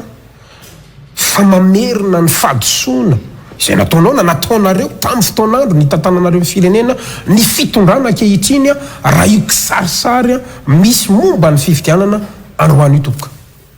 tamin'izany fotoana zany azadino andre Madagasikara zay le tegniko anao hoe eritona stapany ro taona meloa dia natao mihitsy hoe vorina reo mpanao politika rehetra inona ny soso-kevitra ndraisina dao ny akolafiny rehetra eo amin'ny firenena mpiatsehatra rehetra na mpanao politika io na ireo société civile ny filazantsika azy na misy asatsasa tany atoko-pivavahana ny rehetra dia natsoina daholy a hiady hevitra ary zay no natonga le fivoarana teo amin'io le hoe lalam-pifidianana sy ny sisy io fa tsy hoe nandeha ho azy ohatran'izao fotsiny ny dikan'izany dia zao zay ny eno zay a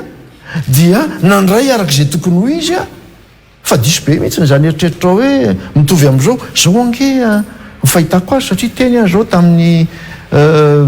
herinandro teny am'le fivoriana natsony seny fa maninona moa no seny no miantso hoe ifitira-panjakana ange ny tompona andraikitra eo amin'ny fanaovana zany fifidianana zany de seny indray ny antso tsy nampaninona zany tonga zay tonga ho za hoe eny ary eto aloha misy ehitra azo hitenenana azo ametrahana ny adevitra eo ambony latambatra de ndao eketsika tongatsika fa ohatrany tsy tsapako hoe misy finiavana eo amin'ny fitira-panjakana tena hoe ndao ara adevitra ndao ara hitady ny hevitra rehetra ampisy ny fitoniana tadidioa fa raha sanatry ny vava tsy mametraka zay fepetra rehetrasika atogavana amin'ny fifidianana hoe tena mangarahara iraisan'ny rehetrarehetra manaja ny lalany sy ny sitra dia inona indray no vokany sanatry ny vava de ho tonga amina krizy indray ve rehefa avy eo tia ny azo tombontsoa am'izany rehetrarehetra zany firenena efa latsaka ao anatin'izany fahantrahana efa nitenentsika teo zany ve de mbola ho avelantsika indray mbola ho tonga am'izany a ho za hoe ny fahendrena tsy zay kory ny anakendry mihoatra noho ny rehetra fa ny fahendrena manoloana ny firenena de ny hoe andao raisina melory zalany fepetra rehetra isoroana anjanjavatra zany ary zany no anolorako tanana zany no anolorako hevitra zany ny verenako raha ny tena marina hoe hitondra ny zany adevitra maro samihafa zany a hoe apitra ambony latabatra ny adevitra andao isoroany zany zavatra zany a andao hifanomitanana ny rehetrarehetra am'zany zavatra zany de hitatsika hoe ny azo atao inona no heverinao fa fatsoana ataon'ny fitondrana ary am'izao momba n'izay le hoe zotra-pifidianana inona zany ny tokony ataon'ny fanjakana ihany koa ao anatin'izy raha nisosikevitra avany aminao satria efa manomboka somary detayenao ihany andre matofilo ilay mety mba hatongavatsika any am'le fifidianana resahanao teo hoe madio ekendresa andraisan'ny rehetra anjara satria na titsika na tsy titsika aloha dia tiana atao hoe tao-pifidianana raha ny lalam-panorenana anjerentsika raha ny daty sy ny sosikevitra navoakany seny 9 novembre 20 décembre deuxième tour fifidianana androantsika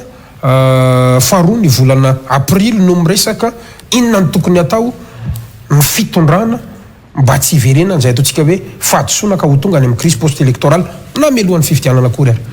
raha nge tsy tonga eto anakina be fahataniny ao amin'ny fitira-panjakany fa milaza ny zavatra misy a ary mitondra ny sosikevitra tokony hanatsarana an'le izy satria azadino ary zay ny zavatra manahirana ao anatin'ny adevitra misy am'izao fotoana zao ohatra ny heveriny ty zavatra ty fa raharahan'ny fitondram-panjakana sy raharahan'ny mpanohatra tsy zany inge ny firenena andre Madagasikara ny raharaha-pifidianana dia raharaham-bahoaka satria ao anatin'ny fifidianana no anehoany ny vahoaka lay tena souveraineté ao izy maneho an'izany eo ihany izy maneho an'izany zavatra zany ka omeo azy zay fahalalahana omeo azy a ny ataoko hoe moyen rehetra ahatongavana am'izay zavatra fa zay ihany ny antoko ny filaminana zay no antoko le atsotsika hoe légalité fanarahn-dalàna sy le légitimité le maha izy azy le mpitondra fa raha izay tsy mipetraka mety ho azony any le légalité a fa le antsona hoe légitimité mety anahirana de lasa ho sahirana mandritry ny mandat iainany a zay mpitondra na ny gouvernement tatonga satria de ninona anao propagande foana izy mba azahoana zay légitimité zay onoa andriamatoa filoha ny gazety mety Madagasikara amiko article ny 2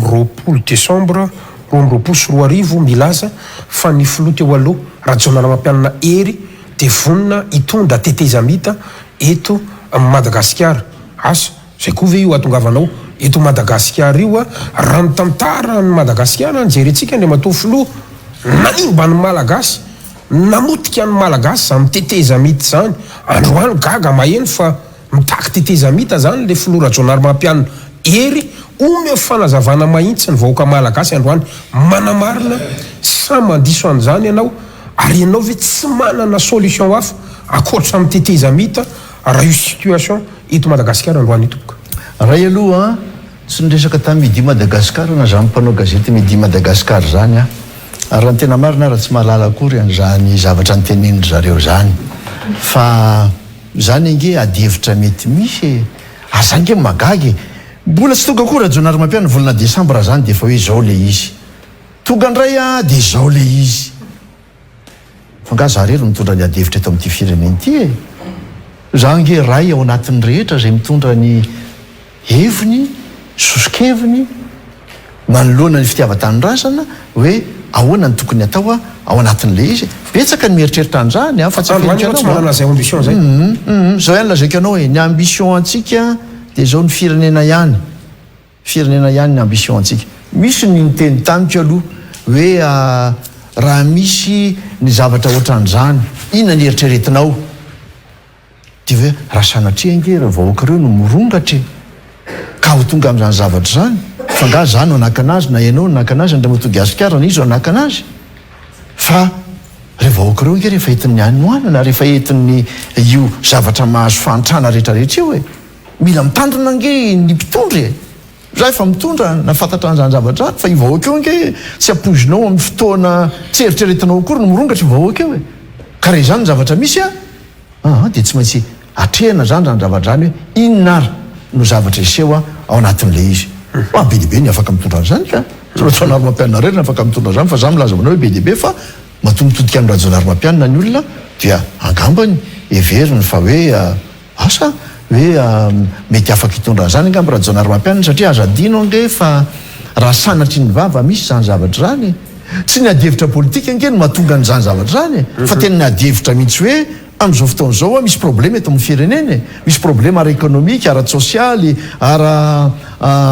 inona moa ty izy teo amin'ny resaka fandripalemana sy ny sisa dia mila mitondra vahaolana zany hoe tena mbola any amin'ny ataoko hoe redressement na zavatra misy fa mbola tsisy miresaka fifidianana akory ao anatin'le izy ka angamba ny olona mieritreritra hoe rajonary mampianina mety manana vahaolana amin'izany afiny ara-toekarena na ara-sosialy sy an'izany marina kina ampanetreteny fa zany kosa aloha mba mety ho hain-drajonary mampianina zany zany zavatra mbola ao anatin'ny zavatra misy ankehitriny a isika andriamatoa filoha tena mahitsy le fanontaniana raha sitraka ao a ahoana ianao sy ny filoha Marc Ravalomanana tafaraka tatoato ty tompoko mapetra mpanontaniana ho an'ny mpanara-bavao a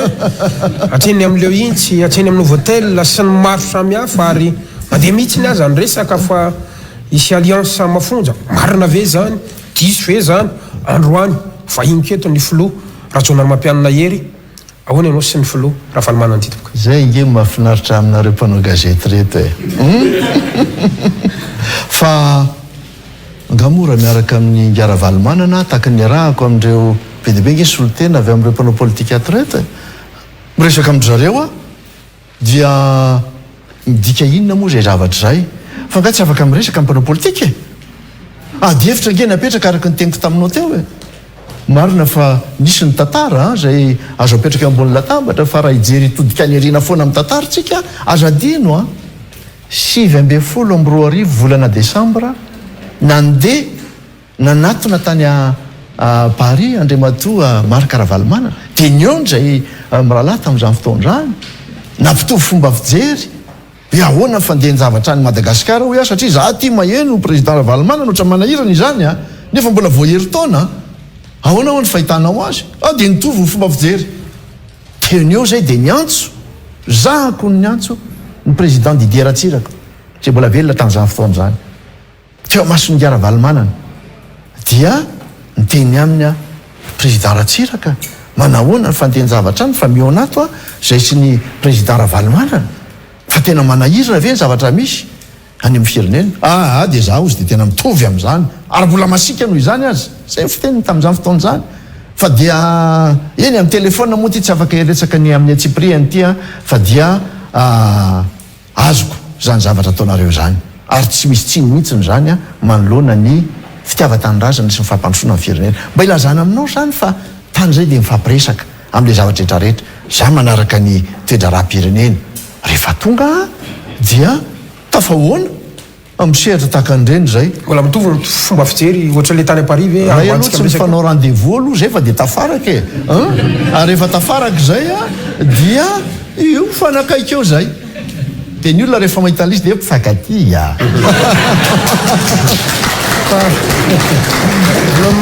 manahirana kely am'lizy lasa victime le vahoaka ay reto fa za moto miada moa satria izy ihany nanongana tamin'ny 20 avril dia zao lasa miaraka zay no toetsaina zay le hoe intérêt commun maro ty politique ty ma isika vahoaka no fitaovana ety eny politika dia azadiny fa tsy zavatra anankiray mijanona eo tahaka ny azo nambolena dia hoe eo izy dia eo ihany izy tsy azo afindrana tahaka andrany fa politika mivadibadika eny mety fahavalonao maly mety namanao androany namanao maly mety fahavalonao androany fa tsy azo apetraka amin'izany zany resaky ny fo daholo zany Andriamatogasikara fa rehefa mijery ny firenena ianao dia mampitovy hevitra ianao maly ianao nentinanina hevitra anankiray fa androany ianao mety mieritreritra hoe na levitry maly ary nge mety ho diso fa androany ohatran'izao ny tena fijeriko ny firenena kosa ohatran'izao ny fijeriko ny olona rehetrarehetra zay mietseritra amin'ny firenena io maly rakoto tena nanahirana mihitsy ny heviny fa androany aika any le rakoto io mba niova hevitra koa ary hitako me tsara ny heviny ary afaka mampitovy hevitra zay inona moa maharatsy an'izany fa ny olana dia ty ny olana nge dia ty foana rehefa misy zavatra atao dia anongan'ireo anao andro zao reo fa dia efa milaza aminao kosa aloha fa tsy tao anatin'ny fotikevitra mihitsy zany hoe manongana zany raha mivahoaka manongana zavatra afy zay fa raha hoe rajonary mampianana hoe andeo hitarika ny olona ery an-dalambe ary dia za ery amin'ny voalohany ary dia hitondra banderole koa dia anao andray angambany efa tsy tokony amin'izay tsony ahako fa tsy anakana ny olona anao an'izany zavatra zany satria za tsy afaka aniriny olona tsy anana ny fomba anehoany sy anaovany any politika fa ozy aho hoe za koa miaino mijery ary raha ohatra ka tafaraka zay matetika ankerany jery ianao tsy voatery hoe zay mirahalahy ihany ny tafaraka fa misy mpanao politika maro ka zay mba tiako tenenina hoe efa manomboka mivelatra nge ny adevitra amin'izao fotoana zao mba mampitovy fijery amin'ny rehetrarehetra tsy ao anatin'ny hoe andray andro nandroa andro fa mety ao anatin'ny ray volana ny fandresen-dahatra eo anatrehan'le izy ary zay raha ohatra ka miadevitra dia miteny ihany ko hoe misokatra ny adevitra amin'ny rehetrarehetra miresaka kely dia nitatitiko manko dia apetrako satria miresakitsika hoe hitana an-dalambe dia hoe nanongana anao ihany lasa miaraka ono satria ohatra mbola tsy nahino valy mihitsy ny Andriamatoa filoha raha sitraka inona kay ny avalinao tamin'ireny nilanjan'olona vatapaty amin'ny anaranao reny veloma rajao mialatsiny fa zay aloha misoratra teo nilanjain'olona vatapaty ianao tamin'ny fotoan'androny ary nilanjain'olona resory ihany keo ianao olombofidy mitondra an'izany mba araroto kely raha mba azonao valiana eto amin'ny fandaratsika manahoana ny fahitanao an'ireny manakavaly an'ireny ve ny filoha rajonary mampianana hery resor anke tsy maninona fa ny resor anke ohatra ny amortisseur ihany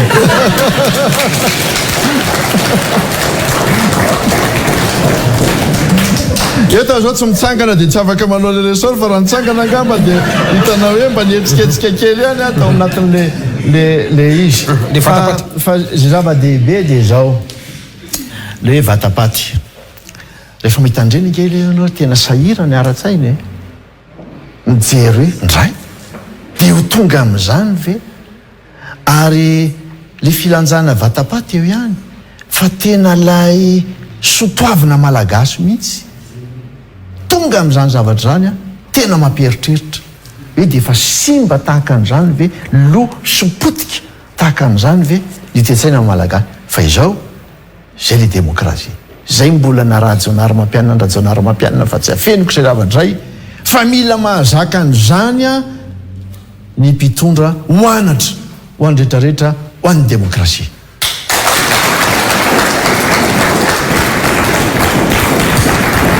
fa za milaza aminao nefa ny Andriamatogasikara mety eo ange le olona netika fanampo fa hatramin'izay mandra-patonga ny androany a za mieritreritra fa mba mety tsy matory any reny olona lanjalanja reny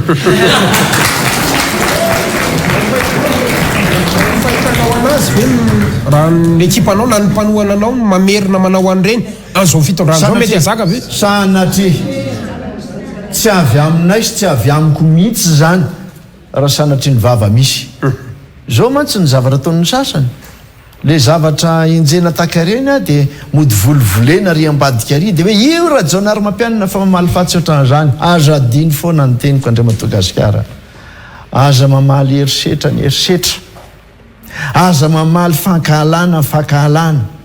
aza mamaly tsy fitiavana ny tsy fitiavana aza mamaly basy ny basy zay fa tsy mitondra ho amin'ny filamina ny fireneny zay ary tsy mitondra amin'ny fampandrosoana ny fireneny zay ary tandremo ny toetsaina fa raha vao miditra amin'izany ny toetsaina de mikorosofahana ny toetsaina ary zany mahatonga ny firenena ikorosofahana makasiraka Andriamatoa Filoha dia varintsika amin'ny aliansa sy ny Filora Valomanana sy ny Filora Joelina fa asa mba manahoana ny hetsika anatiny ny antoko HVM izao maranantsika midirantsika amin'ny gouvernance sy ny tokarina sy ny maro samihafa ahoana zay le hetsika anatiny ny antoko politika HVM satria tonga eto atandrazana mihitsy ny ianao ahoana ny mety ho fanitananao ihany koa an'ireo mety misy mpikambana any afaritra zao manaraka antsika amin'izao alina izao ahoana ihany koa ny mety asa-pakady na politika hoentinao anosehana indray ny antoko HVM androany amin'ny toam-pifidianana ny ty 324 ity fa ary zareo teto atoerana kosa aloha efa nezaka nanao zay vitany any mahita an'ireto mpikambana fobe reto efa netsikatsika ary samy nanao zay vitany fa ny avany aminao kosa inona tompoko akoatran'ireo le olona zay efa nivadika taminao moa zany mazava ho azy ka zay mivadika moa de efa anazy zay fa tsy anahako ary isorako aloha reo rehetra zay sanjoro miasa foana tao anatin'izay efa taon'izay ary matoa mbola mijoro ny antoko zany de satria antoko mbola velona izy ary antoko mbola vonona koa zany ny antoko hiatrika ny raharam-pirenena ka ny fahatongavako nge de efa zava-dehibe ho an'ny tsy ny atoko rery fa ho an'ny olona rehetra natao anatin'ny atoko taloha zay betsaka ny mangina mety misy miafina mety misy ny tsy miteny satria za de mahita mihitsy kosa aloha Andriamatogasikara fa dia manahirana ny tontolo iainana amin'izao fotoana zao aiza ve ka rehefa misy miteny de tonga dia convoqué any amin'ny gendarme any amin'ny polisy misy dossier tapoka zay tsy fantany tamin'ny fiainany rehetrarehetra miseho de lasa migatra lasa tonga daholo zao fandrahoana sy fampitahorana maro samihafa zao zany ve nitondrana nyty firenena ty tsy maninona re zay le izy atrehana arak'izay le zavatra fa ozy hoe rariny loatra le olona sasany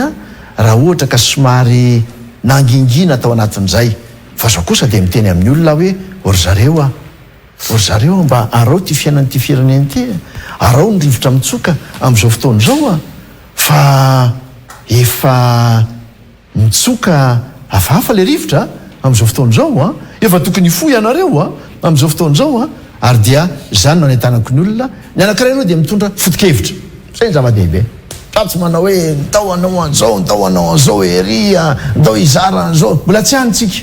amin'izao fotoana zao fa ozy hoe le foto-kevitra ny antoko mihitsy zay mandala le niteneniko te hoe ny mahamalagasy mifievanana fanoloratanana mandala ny sata républicaine mandala ny demokrasia mandala indrindrindrindra ny fanajana ny lalàna sy ny lalam-panorenany zay ny tena zava-dehibe zay de miteny am'izay ny rehetrarehetra rehefa resy lahatra am'izay nareo ndao miseho am'izay ry zalahy andao hiaraka am'izay ry zalahy ary ny tena mahafinaritra Andriamatogasikara am'izao fotoana zao de zao tena be dehibe mihitsy ny tanora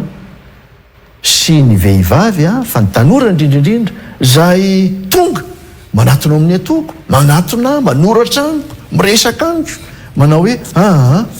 tena ohatrany mety aminay le foto-kevitra voizinao amin'izao fotoan'izao ka dia mba ilazao misimisy zay amin'izay foto-kevitra zay dia ny atoko dia mizaran'izany vao tsy ela zao raha nanaraka isika tao amin'ny collège Saint-Michel dia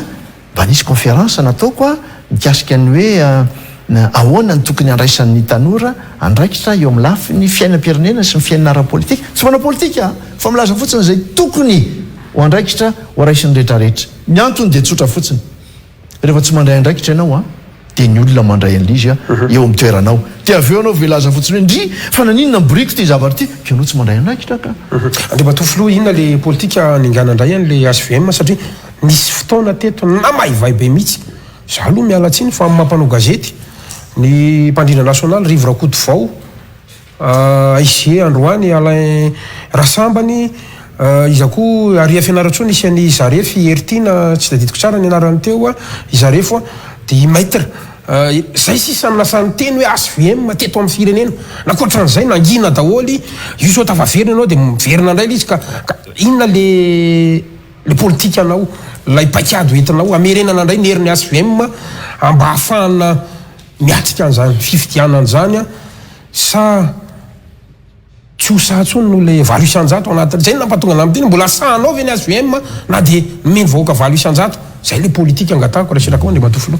ka lisange tsotra raha mbola misy olona ray na roa na telo izay mijoro dia mbola mijoro ny atoko ary zany mbola mijoro foana koa miaraka amin'izay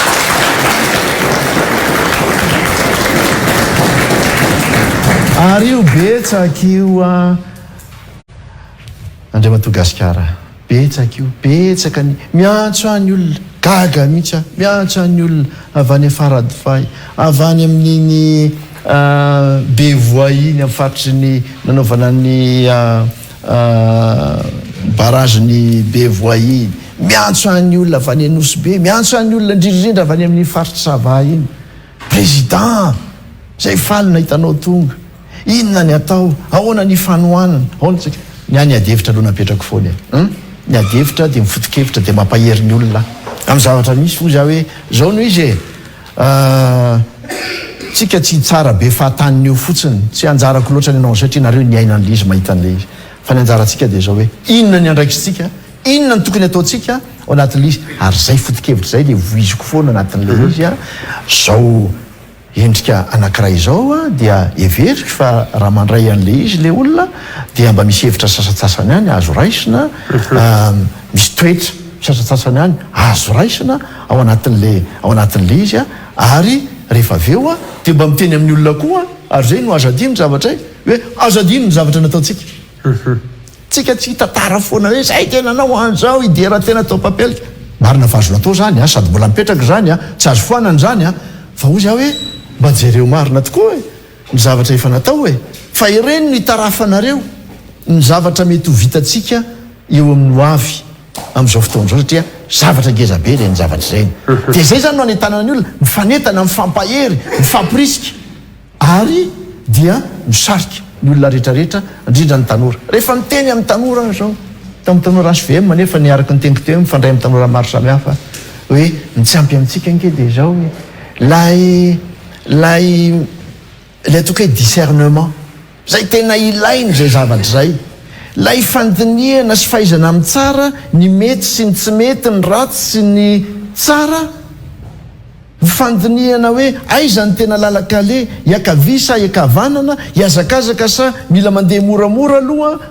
zany rehetrarehetra zany no ampianariko ny tanora foana hitandremo ary indrindraindrindra ny ilazako amin'zareo hoe azadiny ny tantaran'ny firenena azadiny ny tantaran'ny firenena voatsela korytsika zao nakalaza ny fasio am'roapolo mars tantaran'ny firenena tsy azadonono zany Andriamatoa Gasikara izy tsony no afaka hitantaran'izany amin'ny ankizy amin'ny taranako za mbola manao an'izany hoe zao no izy aza mendy amin'io any fa talohan'izany efa be deabe ny zavatra nisy zao ny zavatra ny ainako dia mitantara ny expérience koa tsy mitantara ny zavatra tsara rehetrarehetra fotsiny fa lay ataoko hoe épreuve ny lalovana le zavatra tsarotra ny lalovana zany nge le fitaizana ara-politika zany ny everiko fa ohatrany tsy ampy eto hoe ny fitenenina fotsiny hoe nareo politika nareo mpanohatry nareo vitsinareo nareo maleminareo de za moa miteny amin'ny olona zay miteny an'zany hoe raha natanjaka ny mpanohatra efa izy ny tonga teo amin'ny fitondrany fa aza miteny an'zany fa am'izao fotoan'izao tsy ny atoko mpanohatra ny tena mpanohatra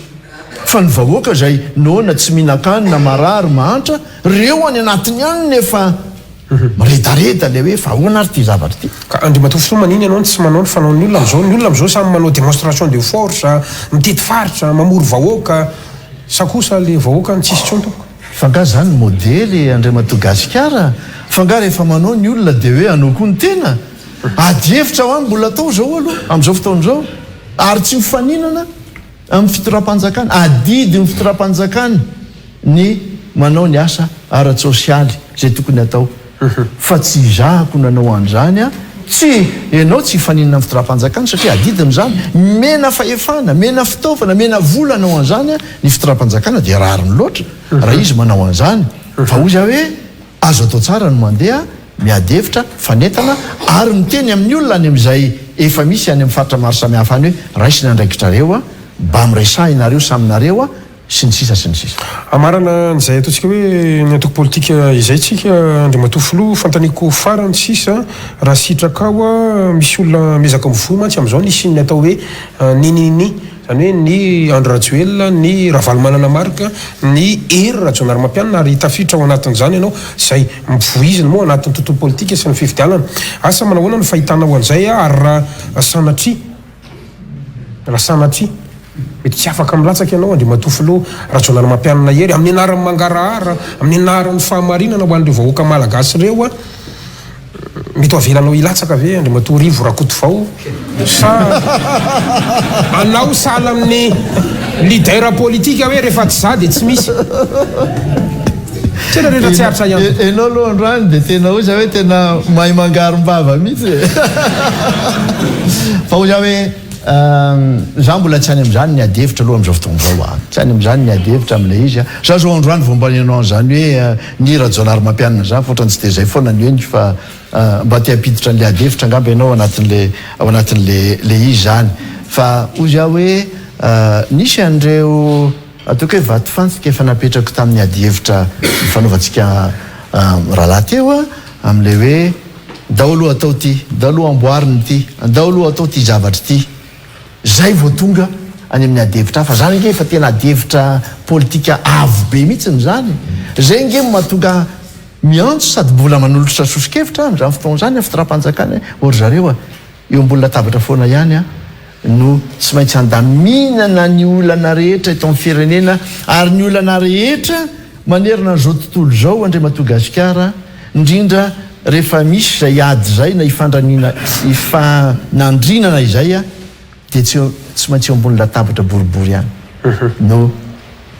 andaniana zany zavatra zany ka za de mbola miantso an'izay foana hoe maneke ny fitoram-panjakana anao an'izay satria tsy maintsy ny ray aman-dreny satria raisinao ray aman-dreny foana nge ny mpitondra fanjakana ny ray aman-dreny foana no tsy maintsy mampiseho an'izay le hoe volonté ozytsika mampiseho an'izay le hoe fanetretena zay ozytsika hoe andahoara iadevitra ka rehefa nialany eniny izy ka tahoana moa fa raha mbola tsisy alaneniny zay lasa mampametraka fanontaniana le zavatra ny actualité tena kaiky indrindra zay tsy azoko hitovirana fararotiko ny fahatongavana eto Andrimatofoloha satria tsika miresaka diabolisation ozy tsika teo eo ihany koa ny démocratie hitatsika zao vao tamin'ny zoma teo misy ministre ankehitriny nanao fandaharana ary tamin'ny fotoan'andro ny tantananareo anisan'ny nanenjika mafy sy ny tsikera ary tsy ihany fa niaraka tamin'ny vady mihitsiny io zao ny kany trano gazety la gazette de la Grandille azo sokajina ho isan'ny nakatona mihitsiny nahoana nareo mpanao politika androany tsy mivondrona tsy miresaka tsy miteny manameloko an'izany zavatra zany sa hoe isan'ny victime zany gazety zany ihany koa ianareo mpanao politika dia tsy mijorony amin'ny démocratie sy ny ataontsika hoe izay fanenjehana sy famotehana zay tompoko raha mikasika an'izay tena manana zavatra ho tenenina betsaka mihitsy koa Andriamatogasikara ary te hampatsiahy aminao sy amin'ny vahoaka fa Rajaonarimampianina dia tena sarotony mihitsy amin'izany resaka fahafahany zany fahafahana miteny, fahafahana mivezivezy, fahafahana maneho hevitra, fahafahana manao politika raha teo. Tsy tokony ao anatin'ny faneriterena, faninjena, nanovana ny zavatra any, ary aza adino fa tamin'ny taona 1940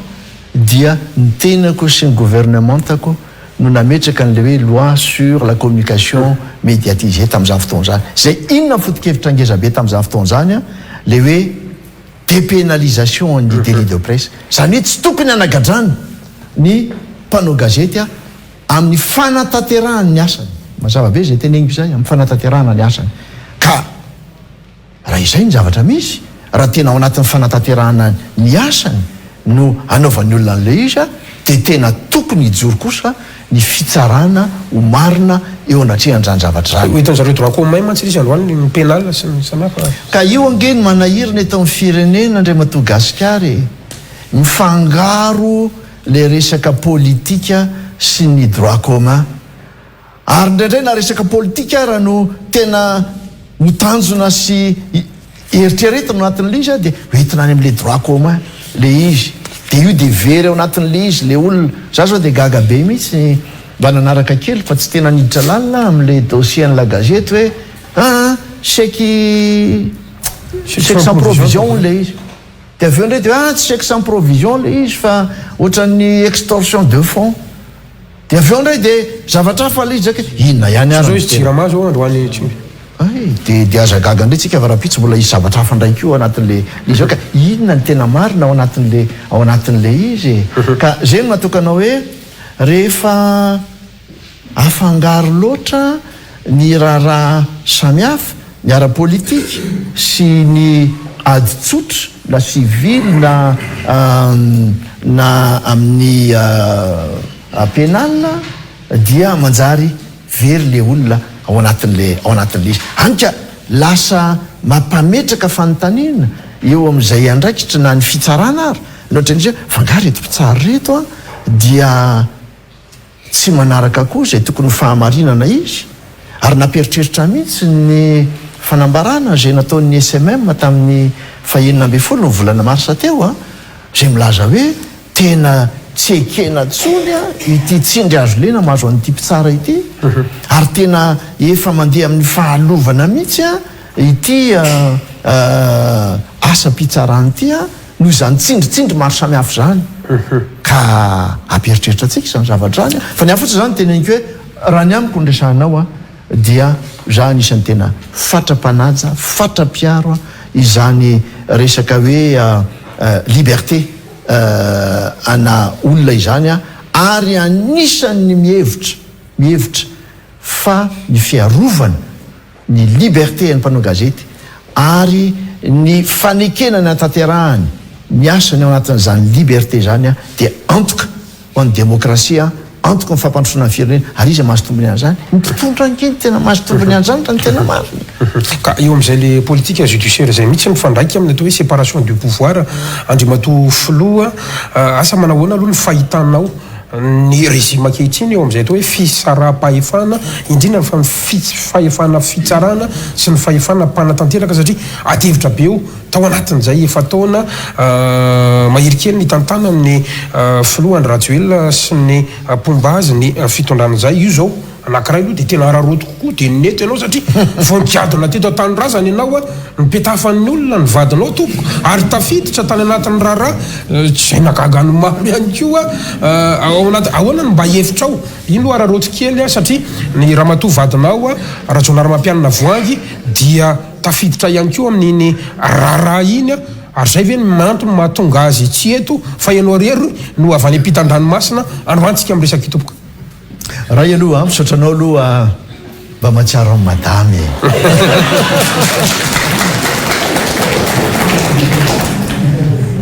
Tsy mahito azy aloha dia tsotra e. Folo taona ange zay tena asa mafy ary tena nandefitra ny ankizy raha ny tena marina dia tena ao anatin'ny fianarana ny ankizy ary ao anatin'ny fanadinana mihitsy a dia eo zany le tsy maintsy misy le safidy hoe alao ianao ramatoa miandraikitra andray aloha alao mba hiandraikitra ny vahoaka sy ny firenena fa mbola ho avy ny fotoana zay iarahantsika amin'izay zavatra izay. Za mihitsy fa manaraka antsika izy amin'izao fotoana izao ka everiko fa zava-dehibe a zay firaisa-po ananan'izay a eo amin'ny fitantanana ny raharaha-pirenena fa izao zay tena mampieritreritra andre mitogasikara dia izao za tsy hitra amin'ny antsiprian'le hoe inona le raharaza hiampidirana ny vadiko sy ny ohatran'izany satria na zay ara dia gaga tsy mahalala n'izany zavatra rehetrarehetra zany mihitsy tsy voantso tsinotsinona fa dia milatsaka ny didy dia hoe ianao dia migadra fasursitaire mandritry ny herintaona dia gaga zay fa ny tena olana ary ny fampieritraretana angezabe dia ty raha ny vadina filoam-pirenena teo aloha azy vitany olona ny manao azy an'izany dia ahoana moa le vahoaka ery ananiny ery ahoana moa le vahoaka zay tsy manana zay hoentina miady akory e ahoana moa le vahoaka tsy manana tsiny ery e ny olona tahaka anay a vitany manao an'izany zavatra zany tena mampieritreritra zany zavatra zany ary lasa mpametraka mihitsy a lay fitokisana na eo amin'ny mpitondra na eo amin'ny le nitenenina teo hoe le fahifampitsarana hoe manahoany zay a fa za aloha efa mahita na izany na zany ary mampirisika mpitsara am'izany zany foana nge efa nataoko tam'izany fotoana zany tam'izany tondra rehefa miona am'ireny sehatra misy ny mpitsara eny ozy hoe zao no izy a tandremo fa ianareo a ny tena fanohitra ametrahana nyty tanytandalana ity nareo ny tena antoky ny fampandrosoana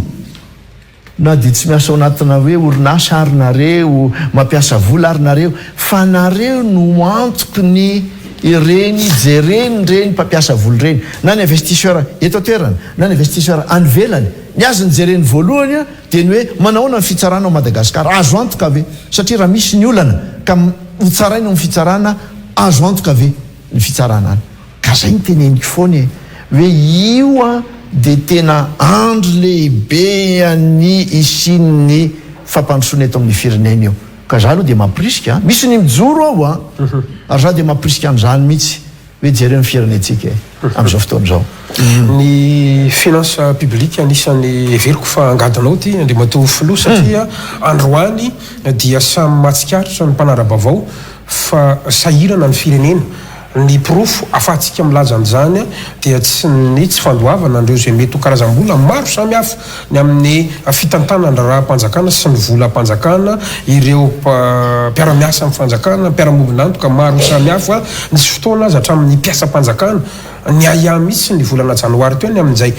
karama ny mpiasa-mpanjakana zay ho avy raha teo ihany koa ny session budgétaire ho an'ny somamboaka sy ny olona amin'ny volana me io tompoko araroto kely ny fahatongavanao eto eo amin'izay atao hoe fitamitana mbola mpanjakana izay manahoana ny fahitanao marina ve ny filazana fa fahita tokoa ny fanjakana ankehitriny efa nitondra ianao ary mafantatra tsara ny mekanisma ao anatin'izany tompoko ny faharoa miteraka adihevitra be ny resaka vola ampiasaina amin'ireo grand projet zay ampiasaina zao fitondrana zao ary miteraka adihevitra ihany koa ny resaka fond souverain ihany koa zany rehetrarehetra zany ngamba mba tafiditra daholo ao anatin'ny finance publique raha sitraka tompoko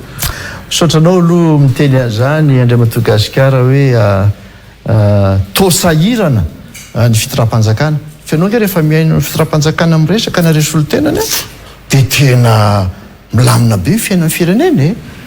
ohatrany to tsisy zany fahasahiranana teneninao zany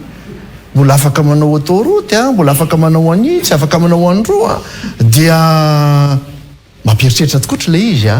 satria araka ny teninao teo hoe samy mahay mamaky ange ny sariny lafy ny ara-toekarena sy ny araboly za mahay mamaky tsara an'izany na manahoana rehefa mijery an'le taremarika ianao dia tena varina mihitsy mijery an'le taremarika manao hoe ohatray zao ary ny taremarika aseo maninona no zao ny zavatra misy maninona ho sahirana mandony karaha mpanjakana maninona sahirana mandony bourse n'ankizy nefa jere ty ny recette tahaka an'izao fa maritana ny zavatra rehetrarehetra ao anatin'le izy misy any ny olana ao anatin'le izy za tsy tongeto na tsikera ny zavatra misy fa eo amin'izay ataoko hoe résultat no jereko anatin'le izy rehefa mijery ianao taux d'exécution budgétaire rehefa tonga ny volana octobre sy novembre eo dia tena varina mihitsy ianao andre Madagasikara fa tena tsy mandeha ny raharaha fa maninona anana fanjakana le moyen rehetrarehetra nefa ny dia le fandaminana le fampatsianan'le izy a nohatra manahirana famaritana le priorité a ohatran'ny manahirana ary everiko fa zay no mahatonga n'le fahasairanana maro samihafa andrandray ohatra mifangaro le hoe budget sy ny trésorerie reo nga zavatra tsy mitovy ange reo e tsy hoe io le tariham-bola kory hitanao ary amin'ny taratasy arya de hoe ao paosinao zany io volo io na hoe avoa io volo io tena zavatra maro samihafa mihitsy ny zany zavatra zany ka mila miverina am'lay atsoka hoe orthodoxie financière foana zany hoe misy lalàna angeny lafi ny ara-toekarena sy ny fitantanam-bola andriamatoa gasikary io angeka tsisy magia hoe ohatrany amin'ny ara-toekarena zay afafinao ihany ny jinjainao zay fomba hitantananao ihany a no ahitanao ny résultatanao eo ka tena mampieritreritra mihitsy le izy za zao raha miresaka ianao le hoe fond souverain zany kosa aloha zavatra tena mba haitsika zany ny anaratsika zany zavatra zany ary be deabe ny vaovao mahakasika an'izany ny fond souverain zany za tsy hoe eto amintsika moa zay ngamba nosy atsika de afaka manome foto-kevitra hafa am'zany hoe fond souverain zany fa ny tany zay manana ndreny fond souverain reny ange de ny tany a zay tena manana ambombava eo amin'ny lafiny araboly dia apetran'le fond dia apetrany any amin'ny zavatra samihafa ampitombola azaondry zareo an'le zanabola ny anankiray zay matanjaka indrindra satria voalohany am'izany resaka hoe fond souverain zany a dia zareo any Norvège manana zany ary zany a any amina 1000 milliards de dollars atsika tsainy zany hoe 1000 milliards de dollars mahery ny vola mipetraka amin'ny fond souverain ary ahoana natoka azy nametraka an'le vola tao satria reo tombom-barotra rehetra azony amin'ny fitrandrahana ny solika satria manana an'izany zareo a tonga de mipetraka ao ny faharoa zay tena manana ngezabe am'izany de zareo sinoa hitsinjovany am'le hoaviny zao ny Arabie Saoudite koa de mametraka am'le hoe ty pétrole ty nkendra andro any mety ho tapitra mety ho ritra de dao tsika metraka fond souverain de zareo any amin'ny Abu Dhabi, Dubai soatran'izany manana fond souverain zany na izay sary zay fotsiny ara jerenao de ozy ianao hoe di fa inona koa ary ty firenetsika ty zany milahatra amin'ny Norvège zany tsika milahatra amin'ny zala sinoa zany tsika tsy manaraka théorie ve zany tsy fond souverain zany io atsika ve zany za tsy laza hoe fond souverain ny anarana nge atanym-boanja ka io azo omena an'le anarana daholo izy fa hoe inona le foto-kevitra ao anatin'le izy vola vaiza zany tombobarotra avy amin'inona tombobarotra avy amin'ny fitrandrahana ny arena kibony tany ve tsy haiko hoe manana le antsona hoe excédent ve tsika amin'ny fitrandrahana solika volamena vatosoa sy ny sisa ka reny de apetraka anatina fond souverain ary le fond souverain nge tsy hoe ampiasaina anaovany zareo fampandehanan-draharaha rehefa aveo e fa ohatra ny norvégiane zany zao na ny sinoa zany dia apetraka any amin'ny vidianana action en entreprise na obligation na any amin'ny resaka hoe immobilier na ohatran'izany le izy dia mahazo tombony zareo laza aminao fa mba tsy ho didy ny tadidiky fa zany fond souverain ny Norvège zany misy any 1100 na 1200 milliards de dollars fa ny tombony isa-taona azony zany mihoatra ny 100 milliards de dollars ny tombony azony amin'izany ka eritrereto hoe ny tsika efa firy aloha zao ny ao za zao de tsy mahalala an'io satria zay keo nge mila le transparence daholo nge zatretra miresaka raha miresaka fitantanam-bola ianao ny zavatra voalohany ny antoka amin'ny fitantanam-bola de ny fisiny mangara za zao tsy mahalala akory an'le hoe fond souverain zany hoe vola avy any amin'izy no alaina ao fa raha vola avy any amin'ny hoe budget ampanjakana no hozarainao ampidirina fond souverain tsy fond souverain zany za aloha de milaza zany tsy am'fotokevitra ny fond souverain zany raha ohatra ka zay ny firanandeha mitika ve zany fa ndetotsika hoe tsy fahombiazana amin'ny fitamtanana ny firenena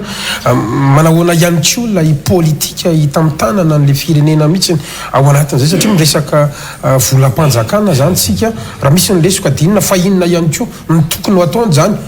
mba spécialiste anao raha sitraka ao za tsy miteny hoe ho mpanolotsaina ny fitondrany andao fa ndao mba jerentsika le vahoaka satria izay vahoaka no hiarany zany zavatra zany androany andry mitofilo azo nalaina mihitsy a nanolo-kevitra nanao ianao raha nalay ampanetretena mihitsy nanoroako hevitra ho tompontsoan'ny firenena tamin'izany zao mety ho tara loatra efa mety ho tara loatra ry izy amin'izao fotoan'izao fa ny tiako tenenina hoe ny fanarahana lalàna teneniko état de droit dia mivelatra misehatra rehetrarehetra io ka na misehatra ny fitantanam-bola aza dia mipetraka mihitsy ilay hoe arao ny lalàna arao ny procédure maro samihafa dia zay ny mampandeha an'le izy zany a amin'izao fotoan'izao za zao dia gaga mahita an'iren'le hoe misy vola nandeha mantsy le adevitra tamin'le hoe simba ny lalana dia hoe karzalaly amin'le ren'le manao contrôle na pesage reny ange tsy miasa e dia efa manino izy ny tsy miasa dia hoe ka tsy voaloha le volany dia efa nga tsy budget autonome reny eny e budget autonome le izy fa lasa napakarina any amin'ny central aloha le vola dia tsy niverina tso minidina kany amin'le olona dia mza zay nge le lalàna manina tsy arahana fotsiny zay le orthodoxie financière teneniko teo anika rehefa tsy voaja le izy dia lasa tsy mandeha araka ny tokony izy fa be deabe koa ny ao anatin'izany zay anisan'ny teneniko teo ary mavesatra mihitsy le hoe le choix na priorité amin'le hoe fampandehanan-draharaha sy ny investissement ary na amin'ny samy investissement azy dia misy choix ihany koa le izy indrindraindrindra tao anatin'le covid iny sy taorianan'le covid iny dia tena mipetraka mihitsy le hoe inarany tokony ho safidy satria ny safidy dia tokony zay fampiasam-bola miteraka asa miteraka vokatra ary miteraka tombontsoa ho an'ny firenena eo amin'izay toekarena sy ny tontolo ny volozahena ndre matoa filoha inona no andeha totsika hoe politika monétaire tokony no ampiasaina androany satria misy akony be eo amin'ny lafiny ara-toekarena zany raha mijery zany tsika eny fa hatrany amin'ny sandam-bola ary io resaka io ny devise maro samihafa dia ararotika ihany koa satria tia tena manahirana be tafiakatra à deux chiffres tsika androany ny inflation andre matoa filoha raha ny eto amin'ny firenena no jerentsika amin'izao fotoan'izao ary tena tsy zaka ny malagasy le izy tsy fantatro raha hoe manahoana ny chiffre fa eno isamblany isa tokatrandro izy ka inona ny tokony atao zany edina amin'io inflation io andre matoa filoha raha ny sosikevitra avy any aminao toko io ny tena olana ataoko hoe ngeza indrindra amin'izao fotoan'izao ary tokony hitondrany ny fanjakana vahaolana aingana ao anatin'ny mangarahara dia mba ampahafantarina ny olona le izy zany hoe inona no mba tidikady mba hoentinay edina amin'io resaka inflation io za zao mijery ny teny atotanisa moa anao teo any amin'ny raiky amby folo isanjato mahery any ny inflation amin'izao fotoan'izao iny le amin'ny akapobeny iny amin'ny akapobeny iny fa natany frantsa koa ara andeha nytoka iny ohatra frantsay ihany raisiko e andro zao ny taux d'inflation dia lazaina hoe enina isanjato fa izao le amin'ny akapobeny zay jereny zay hoe enina isanjato na le hoe raiky amby folo faingo efatra izy amin'izao fotoan'izao isanjato eto amintsika fa ny frantsa enina isanjato ny inflation globale fa ny inflation amin'ny sakafo dia raiky amby folo ka hatramin'ny roa amby folo isanjato ny inflation eo amin'ny vidin'ny solika dia tafakatra ny amin'ny dimy amby folo isanjato zany hoe mila jerena akaiky zany hoe aiza marina le mamparary an'le vahoaka ity rehefa miresaka ny inflation raiky amby folo faingo efatra isanjato zany efa mafy be zany amin'ny akapobeny nefa n'izay fa za raha mijery ny vary tsika milaza hoe mbola maivany io raha oharina ny any ivelany misy aza hatrany amin'ny enimpolo sy ohatra ka eo amin'le mécanisme zay raha mahazo loaza ka zay le mahadiso an'le izy satria andao anatratra ny arivo ary isanjato raha izany dia hitantsika eo nefa rahan'le izy fa le olona miteny an'izany raha pitso tonga dia tsy oatsony fa milaza aminao satria zao ny zavatra tena misy ange amin'io resaka io dia zao hoe ny tena hoe raiky amby folo isanjato andre matoa gasikary fa za zao raha ivolana sy tapany no mahery kely zany ny teto vidim-bary fotsiny dia variana tamin'ny herinandro ngamba toko hoe tamin'ny ray volana te eo amin'ny 3 arivo teo ny vidim-bary hitako tamin'ny herinandro teo efatra arivo ny kilaoan'ny vidim-bary teto Antananarivo ndresahako tsy resaka any amin'ny toeran-kafa ahako mety misy latsaka mety misy ambony fa teto Antananarivo ndresahako toy izay ore olona miakatra 4 isanjato zany ao nelanelany 3 arivo sy ny 4 arivo nge zany hoe niakatra any amin'ny 300 ao anatin'ny herinandro le zavatra tsy mijery akory hoe mijereo tamin'ny taona 20 mandra-patonga an'izao mba tadidika any ange Andriamatogasikara ren'le hoe 900 ny vary de efa ohatran'izao ny resaky ny olona tamin'izany fotoana zany ahoany ty vary ty io ny foto-tsakafo malagasy zao nanaovanareo an'le izy sisa sy ny sisa zao izy zao 4,000 4,000 mijery ahako ny menaka taonelanelany 4,000 ka hatramin'ny 5,000 ariary ny menaka tamin'izany fotoana zany amin'izao fotoana zao a efa 2,000 sy ray alina 3,000 sy ray alina ore olona tsotra ngely izy azavao amin'ny vahoaka le izy de inona ny efa tetikady a nentina tamin'le izy mia de tsotra fotsiny ary tsy haiko na horesahanao na tsy horesahanao moa zany zavatra any fioresaka vary io de tena manahirana mihitsy fa za moa zany a raha ohatra hiverina kely fotsiny am'le fotokevitra teo hoe am'le fitantanana arabola zake gouvernance io hoe bonne gouvernance ilaina amin'ny lafiny zavatra rehetra miresaka politika atsika teo ilaina ny bonne gouvernance politique miresaka toe-kareny ianao sy ny arabola ilaina ny bonne gouvernance financière miresaka indray tsika any amin'ny secteur maro samihafa any resaka hoe vary sy ny samihafa mila faiza mitatana daholo zany rehetrarehetra zany ka le valota zomikely satria io fotsakafotsika Andriamatofiloa tamin'ny andronareo to 150,000 tonnes no nafarana rehefa niala teo amin'ny fitondrananareo zany hoe le vary afarana ny ivelany io androany rehefa nijery ny chiffre tsika hatrany amin'ny 750,000 tonnes 2,4 zay chiffre zay ny 3,4 mbola tsy eto ampelantanako eto 2,4 to 500,000 tonnes ohatrohatr'izay zany ka aloha resantsika kely le politika ny vary ao anatin'le izy satria manahirana be satria io le fiainan'ny malagasy andavanandro na titsika na tsy titsika misy fiatraika ny aty amin'ny vahoaka le izy ho anao manokana inona zao ny sosikevitra hoentinao anatsarana n'io vary io satria na tamin'ny fotoan'andro ny any koa rehefa nandeha ny resaka iny bamangoky iny tamin'ny andronareo toko za aloha de tsy afenika anao fa sady malahelo ny vahoaka malagasy ahako satria betsaka angeny efa tsy mihinana intelo isan'andro tsony noho nyle lafin'le vary ary malahelo an'le mpamokatra ihany koa satria noho ny politika zay misy amin'izao fotoana zao eo amin'ny sehetry ny famokaram-bary io dia misy fiatraikany any amin'le mpamokatra le izy marina mihitsy ny teninao teo raha tamin'ny 20 de tany hoany amin'ny 150,000 tonnes ary ty inoko fa hoazon'ny vahoaka malagasy tsara ny fanazavatsika amin'ny rahalahy amin'le izy 150,000 tonnes no nafarana tamin'izany fotoana zany efa nitombo foana nefa ny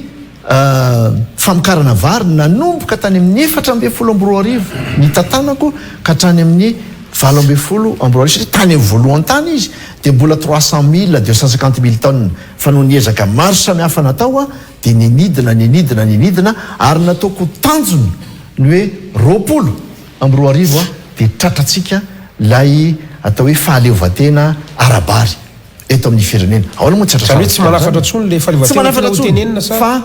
tsy manafatra tsony fa anomboka anondrana azy zay nitanjona tamin'izany fotoana zany satria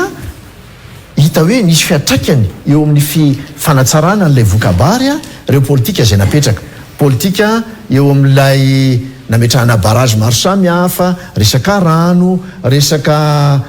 masomboly resaka eo amin'ny zezika be deabe ny zavatra natao teo de ny fametrahana fotodrafitrasa maro samihafa ohatran'ireny hoe bevois ireny manombo any amin'ny faritra Toliara any amin'ny faritra Andapa any amin'ny faritra Ambatondrazaka ireny zany napetraka daholo zany reny zavatra ireny sotrareo aloha fa tazako atao anatin'ny fahita lavitra ato le izy le sary zany de gagako amin'izao fotoana zao Andriamatogasikara maheno hoe tamin'ny 20 lasa teo amin'ny 20 dia 750,000 tonnes 5,700 ino moa filazan'zany zany 5,000 sy 7 hetsy 5,000 sy 7 hetsy tonnes no afarana mbola tsy nisy ohatran'izany ary tokony aika ny rehetrarehetra fa zava-dozy zany mahazava-dozy azy de zao petraka ny fanontaniana tsy mamokatra ntsony ara ve le tatsà ka ahoana moa ny amikarany tatsà zany ange zavatra mialatsiny ara hiteny am'izany hoe zany ange le ABC amin'ny resaka ara-toekarena tokony ho fantatra zany hoe farafahakely ny tokony ho fantatra hoe raha vao miimporte betsaka ianao ka latsaky ny lahitany vidiny amikarany vahoaka malagasy ny vidin'le afaranao iny de tsy mampirisika an'le olona amokatra ntsony le izy raha izay ny zavatra misy a Andriamato Gasikara engany mba ho diso ny fomba fijerika de tena hidina mbola voahidina foana io de amin'ny heritaona ina vaolana maika androany zany raha miresaka an'io ohatra fotsiny io vary io a fa be de be mantsy ny azotsika resana ampino tatsah azadino a fa 10 hetsy sy telo tapitrisa 3,500,000 nisan'ny tokatrano miasa amin'ny famokarana vary zany hoe raha amin'nisana vahoaka zany a ampitomboy atao hoe 10 misy atokatrano de misy hatrany amin'ny 12 tapitrisa anoany zany eo na 17 tapitrisa ny malagasy voakasiky io famokarana io ka ahoana moa tsy ametrahanao an'izany ololaharany eo amin'ny politika anao Andriamato Gasikara ampio ny tatsà amin'ny masomboly ataovy matotra amin'ny politika anao eo amin'ny resaka engrais eo amin'ny resaka fanamboarana reo foto-drafitrasa za zany a zao sy eo amin'ny avy de miteny amin'ny olona fitondram-panjakana ny tena tokony handray andraikitra amin'ny fanaovana reo foto-drafitrasa lehibe na salatsalany entina amikarana vary sy entina amikarana eo amin'ny sehitra ny fambolena tsy maninona na miverina ohatran'le tamin'le taloha ara le hoe tamin'ny andro hoe kolonial ony hoe de ny fanjakana mihitsy manao ny barrage ny irrigation inona moa maratsy an'izany raha ohatra ka ho an'ny tombontsoa amin'ny firenena raha zavatra zany Andriamato Gasikara tsy ampitsony zany amin'izao fotoana zao fanamboarana ireny lalana maro samihafa amoahana ny vokatra ireny misy modely anankiray a zay metiko ary mbola tazomoiko fa mety a dia modely a tany amin'iny faritry bevoay a nanaovana barrage iny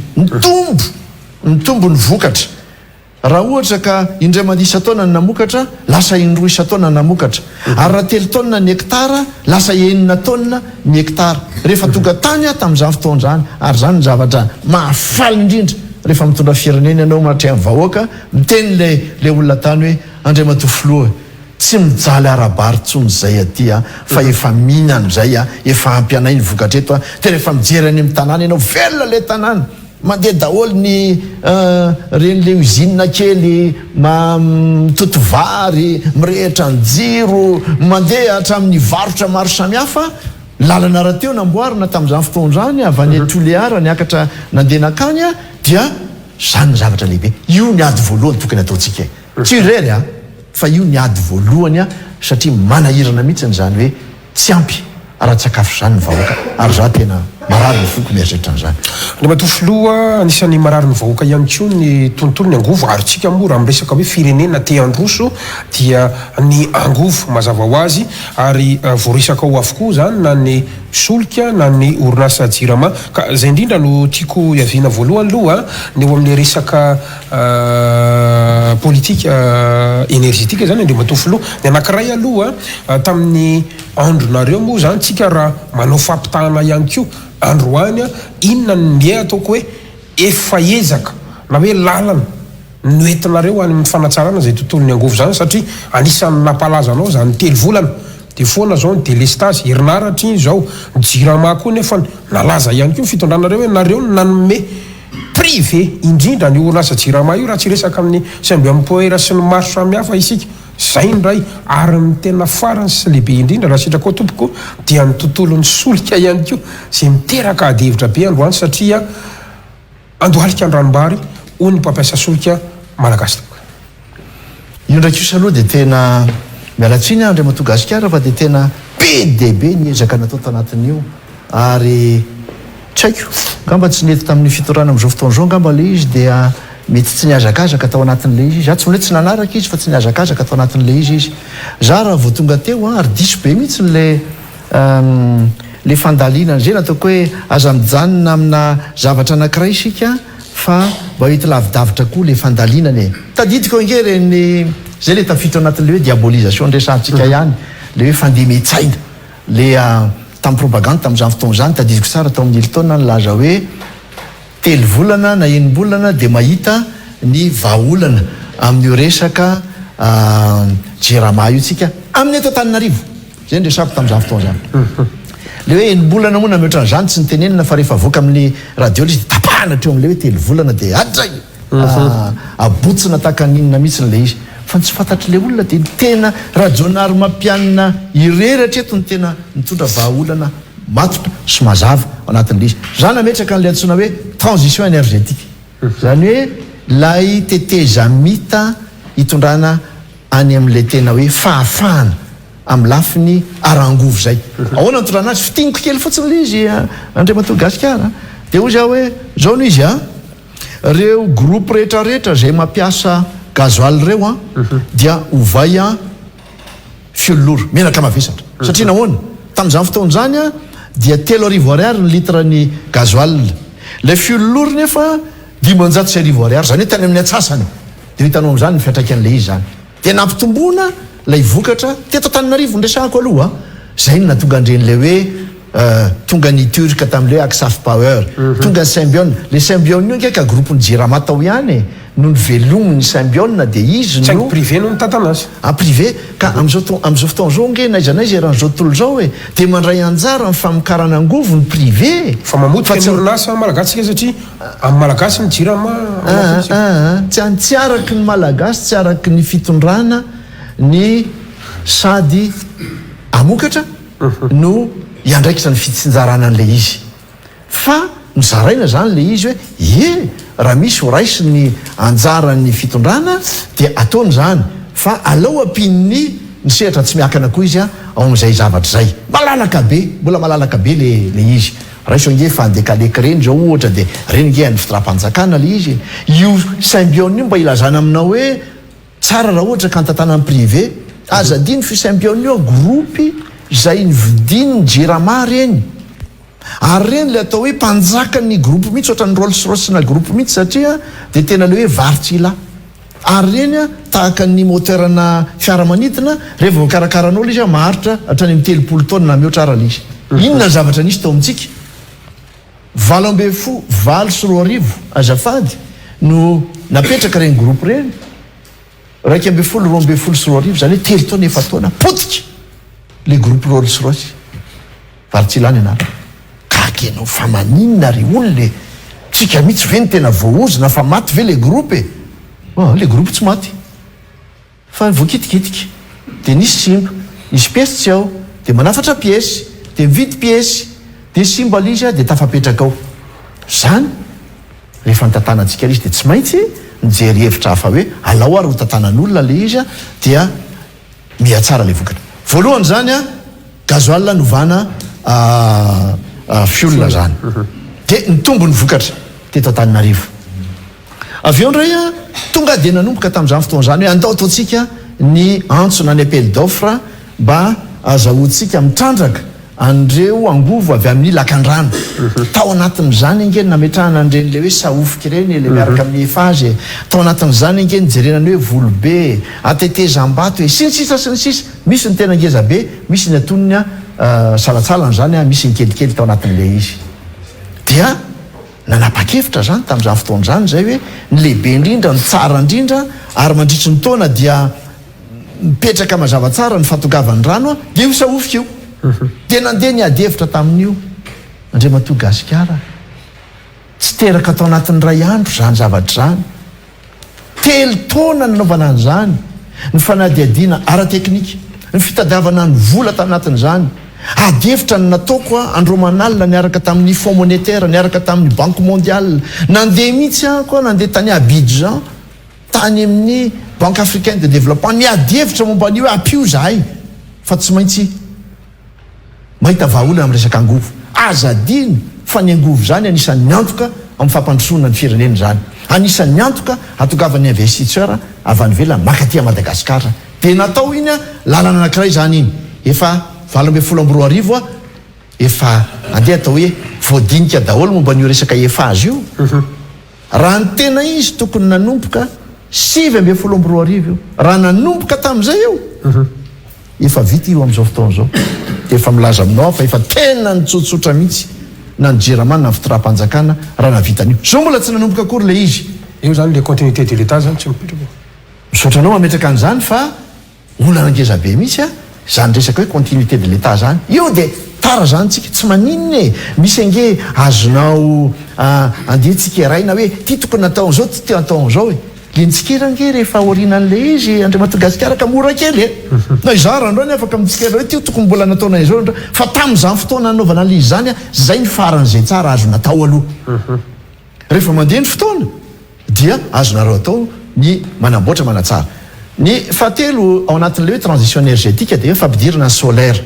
ny angova azo avy amin'ny masoandro zay azo ampifanarahana zay le hoe hybridation zany a miaraka amin'ny zavatra hafa le izy zany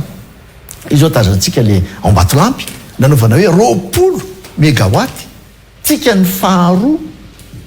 manerana ny Afrika tamin'io fotoana tamin'izany fotoana zany raha tsy diso tany Sénégal angamba ny voalohany fa raha ty faritry ny Océan Indiana dia tsika ny voalohany tamin'izy 20 mégawatt dia io a nizaraina hoe misy makaty Antananarivo misy ny makany Antsirabe ny ena zany a ny vidiny famokarana isakin'le hoe kilowattheure rehefa napiditra an'io tsika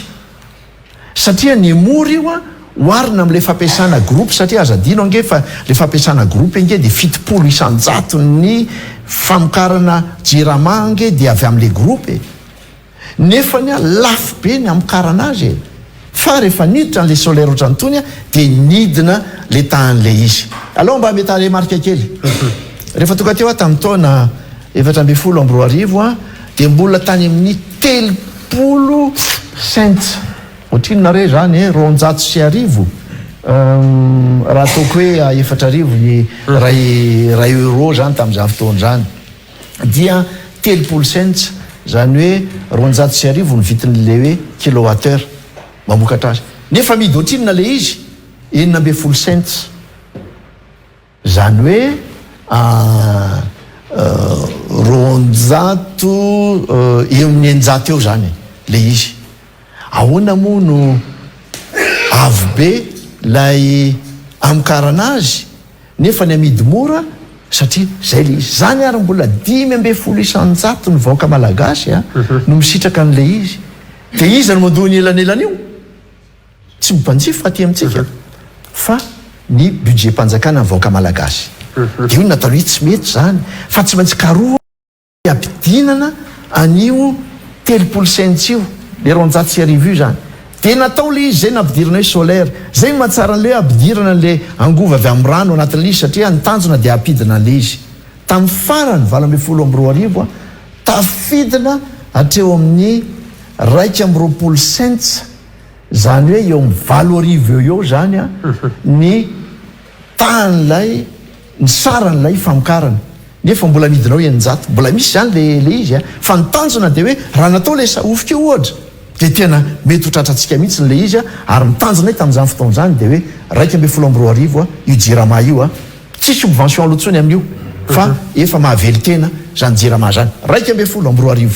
satria ny aingy zay tany amin'ny hoe 150 milliards tany ny subvention Jirama dia hoe ampidinina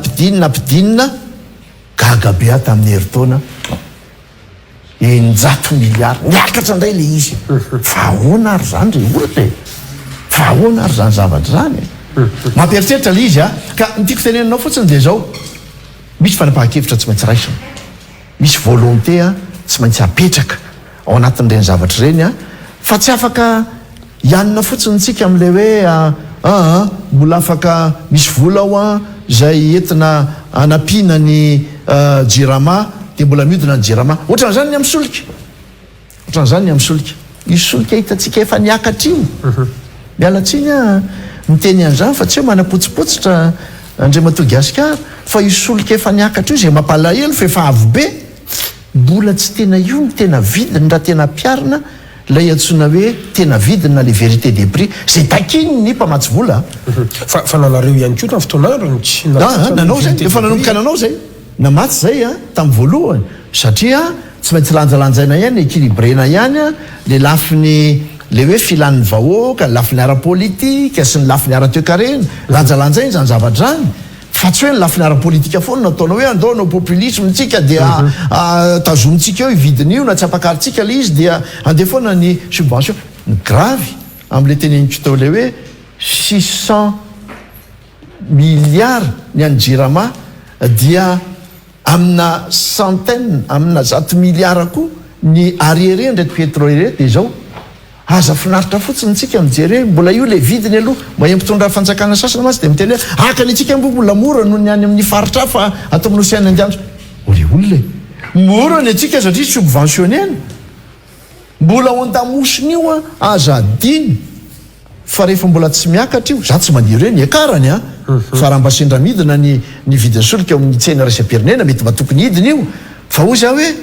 raha ohatra ka mbola misubventionné fanjakana dia dikan'izany a zahako sy anao a le mpamboly vary a le tatsa any ejeda sy any mifaritra maro samihafa any a dia anisan'ny mbola mandohan'io a subvention satria vahoaka malagasy anke anatin'ny budget fanjakana anke ny dikan'izany dia hoe vahoaka malagasy anke ny mandoha e mandohan'izy mandohan'lay solika azy ampiasain'le manana satria zany nefa fanadiadiana efa natao hatramin'izay hoe zay mahatonga amin'ny reo mpamatsy volo reo manao hoe tokony manao le vérité de prix nareo satria io angea dia ny mahazo tombontsoany amin'io dia ny karazana olona zay manamanana mahazo an'io fa tsy le vahoaka malagasy akory tena hoe ary ambany ary mahazo an'io zany ny olana amin'io andriamatoa gasikara olana angeza be mihitsy a resaka solika resaka jirama efa nanana sosikevitsika efa nanana ny valintsika ary mbola manana an'le izy keo hatramin'izao e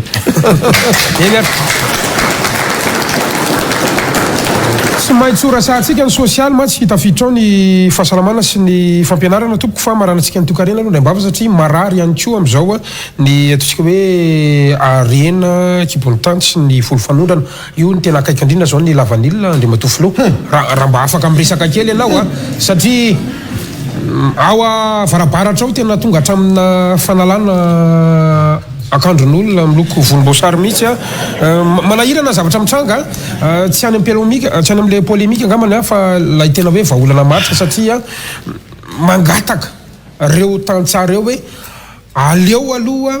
ny any fotony no hitantana azy fa tsy hidira amin'ny ministera ny fanjakana fobe ny angatan'izy ireo dia ny resaka agrément ihany koa ary ny tena angatan'izy ireo dia ity le resaka famerana ny vidiny ity a ny farany dia ny hoe afahany rehetra mandrara zay te hanondrana manondrana fa tsy hisy karazana monopole ankolaka satria misy fomba fiady ihany ao anatin'izy andrimato rajonao mampianana hely filompirena teo makarary fo mieritreritranizy io andriamato gasikara ary rehefa voalazanao zany daholo ange le olonanao anatin'le izy le hoe fananinona moa ny ainga tetosika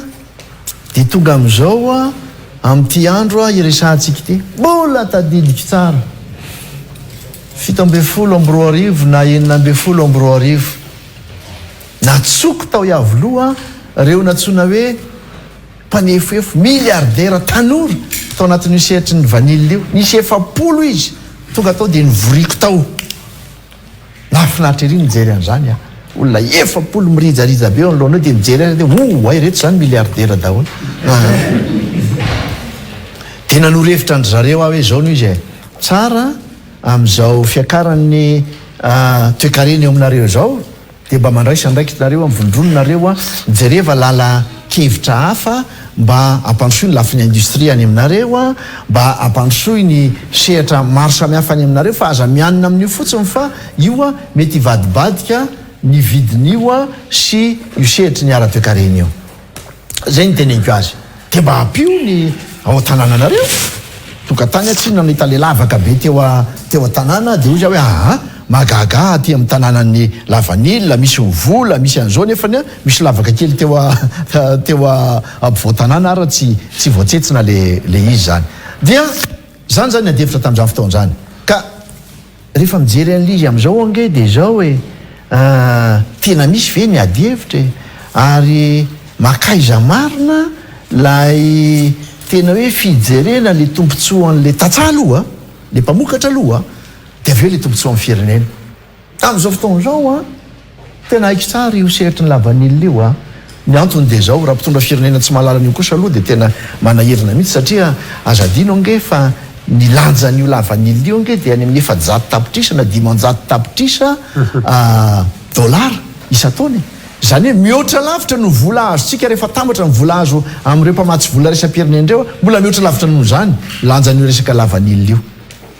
isa-taontsika dia manondrana hatrany amin'ny 2,000 taonina mihoatrany tamin'ity rehefa jerena tamin'ny volana fevroary teo a dia eo amin'ny 50 taonina fotsiny mbola voaondrana nefa isa-taona amin'ny volana febroary efa tokony 100 na 200 taonina no voaondrana zany hoe 100 mbola lasa tamin'izao fotoana zao resantsika izao mbola misy ny stoka tamin'ny campagne teo aloha misy mbola any amin'ny 2000 taonina mahery any nefa efa ho avy sahady a lay stoka amin'le campagne vaovaoany amin'ny volana manomboka amin'ny volana jona eo ifanosonao zany le izy dia eo zany mipetraka le fanontena sady raha ireo no mifanosonao a rehefa betsaka io le resaka le hoe tolotra sintinady io e rehefa betsaka ny tolotra anao dia miainao azo ndraiky io vitiny dia azagaga tsika raha ohatra ka raha tsy mahita vahaolana mandra-patonga an'izay a dia io itoan'io a dia iampindray a le problème inona zany ny vahaolana ataoko hoe faran'izay tsotra eto tsy anjarako ny ilaza ny vahaolana satria na ilaza ary ange anao kanefa tsy ataon'le olona le izy inona moa no azonao atao anatin'le izy e fa ny vahaolana zany dia hoe ataovy aloha za tsitra amin'ny atsipriany Andriamatoa Gasikara ataovy aloha zay varotana n'ilay stoky 2,000 taonina eo za tsy manao atao varyboba tsy any dika an'liso indray dia hoe raha jonary mampianina ny teny hoe alefaso le tsy any le izy misy fahaizana ny zavatra rehetra misy fandresen-dahatra ny zavatra rehetra andana manao roadsao ny fitondram-panjakany andana mandresy lahatra mividy fitondram-panjakany ile hoe 50 sy 200 dollara io ny vidin'le izy ho any rehetrarehetra zany resaka tany tamin'ny amerikanina nresaka tamin'ny frantsay a dia zao ny tenin zareo hoe jereo ange ny tsena am'izao fotoana zao Andriamatoa filoha ny tsena am'izao fotoana zao a dia 200 dollara ny vidiny ny anao a 50 sy 200 dia namaly andry zareo a hoe zao no izy misy kosa aloha ao amin'io vanille atsika io misy karazany eo amin'ny 100 eo zay le hoe gourmet zay moa le karazany ilazantsika azy tena mbola mihoatra ny 50 sy 200 dollara ary ny kilao amin'le izy fa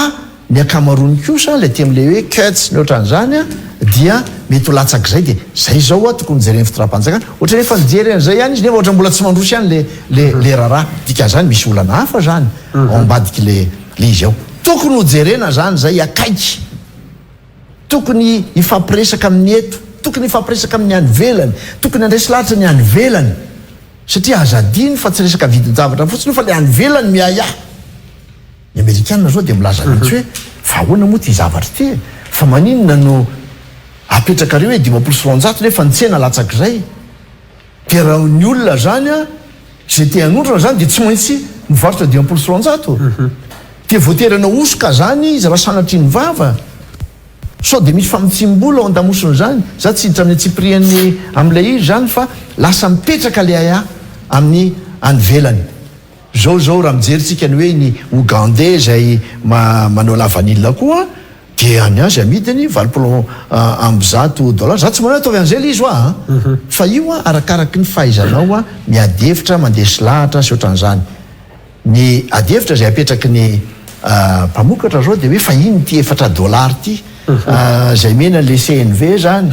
dia ho za hoe zany tokony fandiniany zany zavatra zany hoe ny ampiasana azy le zavatra nge rehefa anaty mangarahara Andriamatoa Gasikara dia mampilamin-javatra fa le zavatra indray a tsy misy mangarahara izy no mitatana an'izany a dia lasa mipetraka le olana ary rehefa mipetraka le aya rehefa tsy misy le confiance dia rava le fampitokisana ary lasa mandeha amin'ny tsy falehan'le izy ka io misy fiatraikany eo amin'ny tatsaha misy fiatraikany eo amin'ny reo mpikirakira mpanelanyelanao misy fiatraikany eo amin'le mpanondrana ary ny teneninao teo mihitsy nle izy hoe lasa manahirana le izy za tavaresaka taman'olo lefa 10 taona 12 taona 20 taona anaty seritry ny lavan'ilona io a tsy mahazo agrément le olona de kady anao misy olona voaniditra tamin'ny setra io a tonga de mahazo agrément le olona de ahoana ary zany de ataonay ay zara ny lavan'ilonanay zay mbola manana stock soatran'izany a zany tena devitra be de lasa mampametraka fanteny fa maninona ny atao an'izany maninona no tonga amin'izany za tsy manao hoe mitao anatin'ny ray andro mivaolana fa ozy hoe io le mitovy amin'le tenintsika ary mitengiko tamin'ny voalohany any hoe mila volonté io a mila mifandefitra ao anatin'le izy a esory le ampipo sy le fitiavana tia azo be a fa izao jereo firenena jereo le vahoaka jereo le hoavy a zay le anticipation eo amin'ny hoavy zay satria raha mitohany eo reo reo stock anakoroa reo de mbola vao mainky ho sahirantsika andriamatoa galikara misy mivaolana fa tokony misy volonté anao an'le izy mankasiraka toko andriamatoa filo amaranantsika anazy ny social misy zavatra anankitelo reo tena mamparary ny vahoaka androany a dia ny sehatry ny fanabiazana zay potika tanteraka mihitsy raha ohatra ka hitanao tsara nga mandreny ny amin'ny ambaratonga ambony moa io zao de tena sahirana raha vodovorona maro samy hafa zay ny voalohany ny faharoa dia ity le lafy ny ara-pahasalamany a zany hoe la santé publique mihitsiny a ny manam-bola no velona raha sendra marary any amin'ny hôpitaly raha ianao tsy manam-bola androany de fa manomakomana ny fianakaviana amin'ny kafe sy ny fandevenana zany satria tena mafy le mahazo vahoaka tsy ho zaka tsony ny paracetamol androany ka io samy tompona raikitra daholo na ny androany na ianareo zay efa mitondra ary ny fahatelo farany tompoko dia ny resaka lalana zay mampitaraina maro na andreny vohitra na lalam-pirenena andriamatoa filoka mbantsongaiko kely reo raha sitrakao ao anatin'le izy a dia amaranantsika anazy misy fitaterana zay vary mangatsika kely zay tsy maintsy horesantsika kely tompoko ny anabakabaka éducation santé lalana marina loatra ke ny teneninao teo andriamatoa gasikary hoe tena sahirana ny eo amin'ny lafy ny fanabiazana zany efa ny foto-kevitra mbola velako aminao a foto-kevitra naveriko aminao a dia ny fahareseko lahatra atram'izay ary mbola tazomiko ary inoko fa tsy maintsy zay no lalana tena narenana ty firenena ty de zao a fanabiazana ataovy lolaharany fa rehefa vahoaka mialatsiny afa tsy nianatra no manoloananao a dia ho sahirana na ianao mpitondra azy mitatana ny firenena eo lafy ny fampandrosoana mila mametraka lolaharana isika ny fanabiazana sy ny fampianarana zany hoe miainga va tiany ambaratonga fototra mandra-patonga hatrany amin'ny université misy safidy eo nelanelany ao satria am'izao fotoana zao rehefa jerena de 500 ny ankizy miainga va tia ambaratonga fototra iny ny tonga ny université dia zay zao tamin'ny andro nitondrako de efa nametraka mihitsy hoe tokony ampiroboroboana mihitsy a le sehatry ny fampianarana fianarakasy le professionnel zany de natao zany indrindra tao misehatry ny hoe fambolena ny formation professionnelle amin'ny fambolena zay nahazahoantsika fa matsimbola avy any velany dia natao mihitsy natao ny tany am-bovotra natao ny tany akaiky maitransa morodava tsy tadiko tsony le izy a petsaka natao tamin'izany fotoana satria fantatra fa hoe hiteraka asy zany a ary hiteraka vokatra eo amin'ny sehatra hafa eo amin'ny fambolena ohatra zany zavatra zany ka mila cohérence aloha zay ngamba ny azoko ilazana azy fa tsy haiko moa ny antikany azy amin'ny teny gasy loatra mila ny cohérence zany a izay politique zay satria le fanabiazana sy ny fampianarana dia mifandray avy hatrany amin'ny resaka toe-karena ny antony de zao ary mampitahotra le atao tanisa nge andriamatoa gasikary isa taona nge azo adino hoe fa 10 etsy nge ny tanora zay tonga eo misehitry ny tokony hoe iasy 10 etsy 500 000 de mipetraka ny fanontaniana hoe misy 500 000 tokotro ve manatrika azy eo asa zay afaka andray azy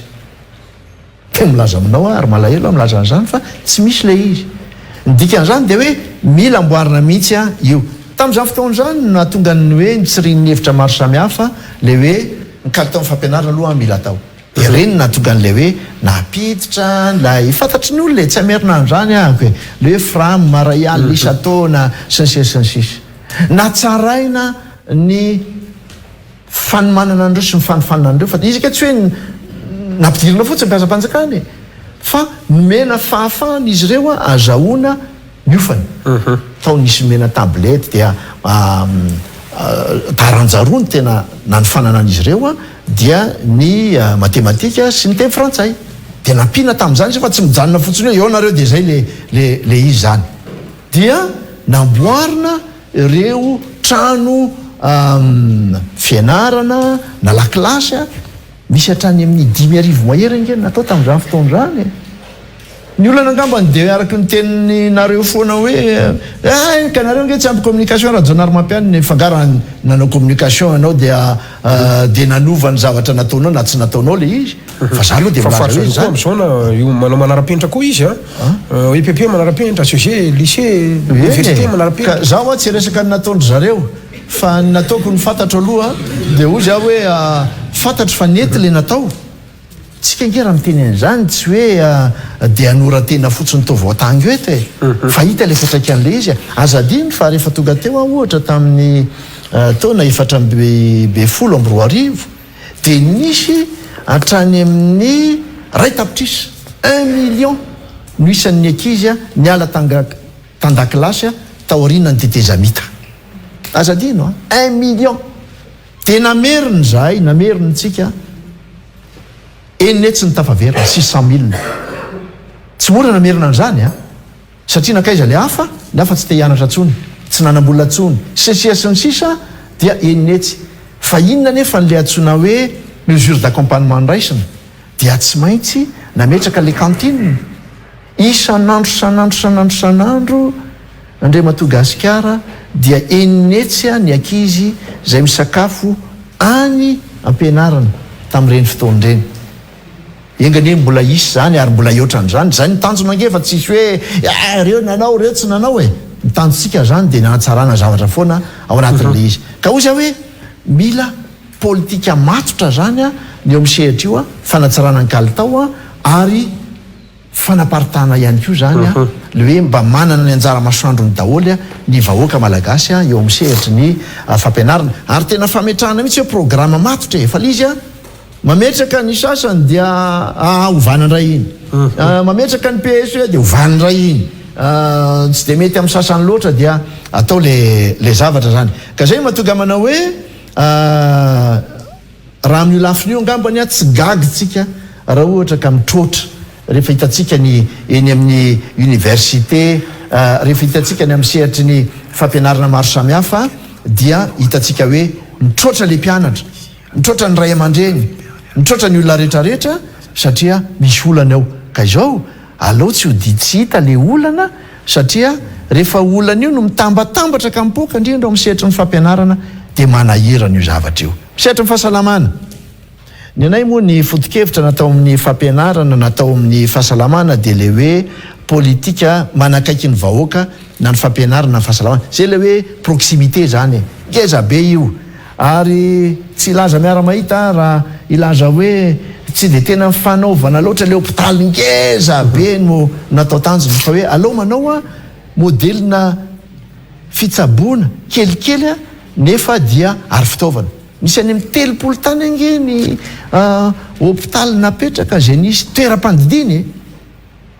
ary le izy ary zay le proximité sy le cohérence tsy hoe napetraka le hôpitaly dia napetraka le fitaovana fa netinay niaraka tamin'izany fotoan'izany ny dokotera sy mpitsabo zay afaka mampiasa n'le fitaovana afaka mandidy any amin'le toerana fa tsy hoe apetraka fotsiny io dia ao dia arafesinenao fotsiny le zavatra mila le olona manaraka an'le izy ary midika an'izany dia mila budget mpanjakana koa zay manaraka an'le izy ary efa natao daholy zany zavatra zany maninona tsy nitohizanareo ny hôpitaly manara-penitra zay nandeha tamin'ny tetezamita resaka continuité de l'état mantsysika teo rehefa tonga teo fitondranareo raha fisenina daholo koa ny hôpitaly manara-penitra diso be le olona satria zay le diabolisation zay le niteneniny reo dia tsy nanoika le olona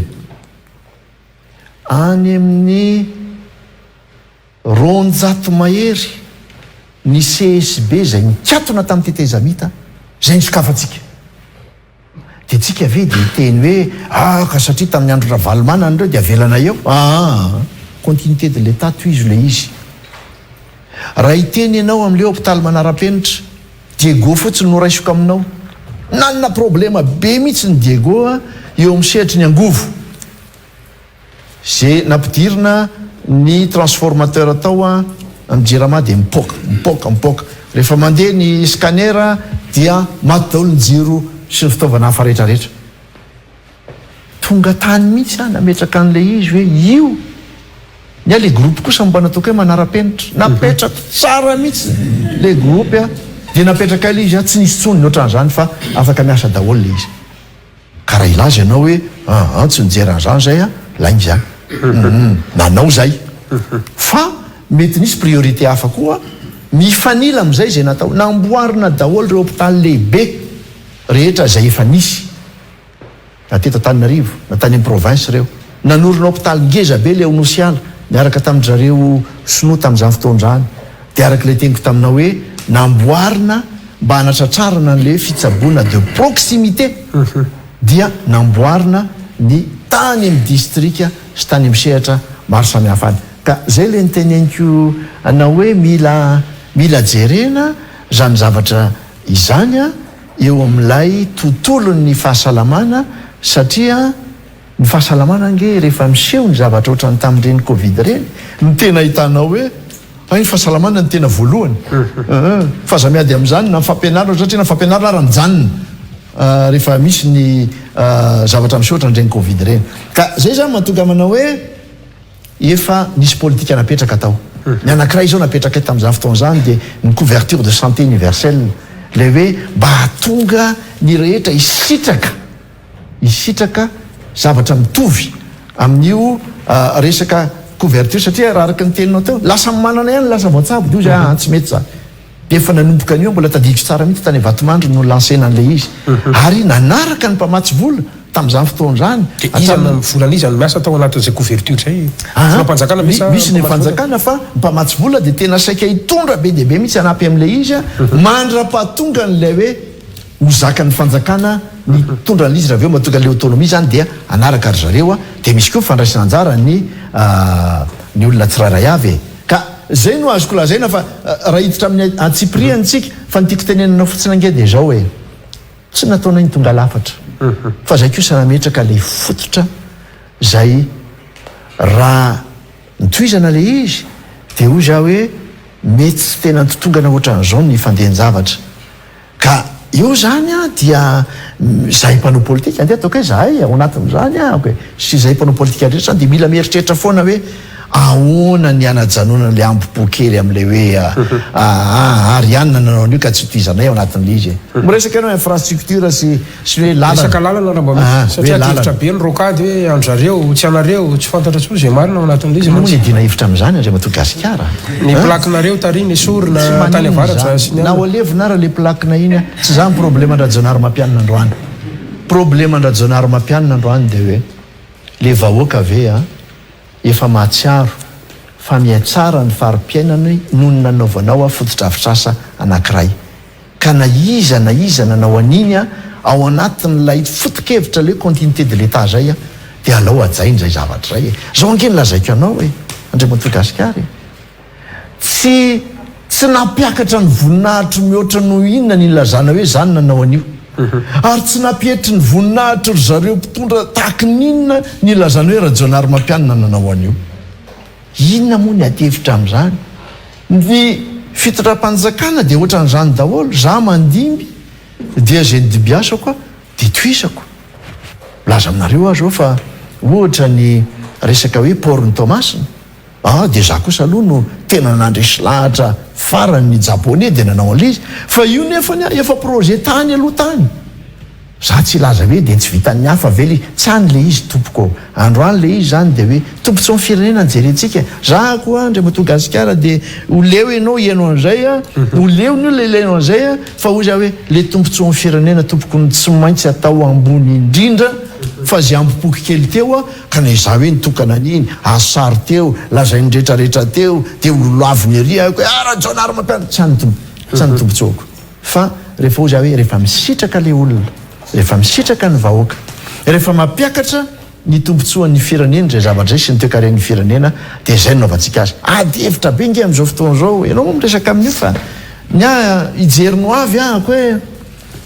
rehefa tonga ahako a na eno a fa nahita aloha zao e nahita teto Tananarivo ny lalana eto Tananarivo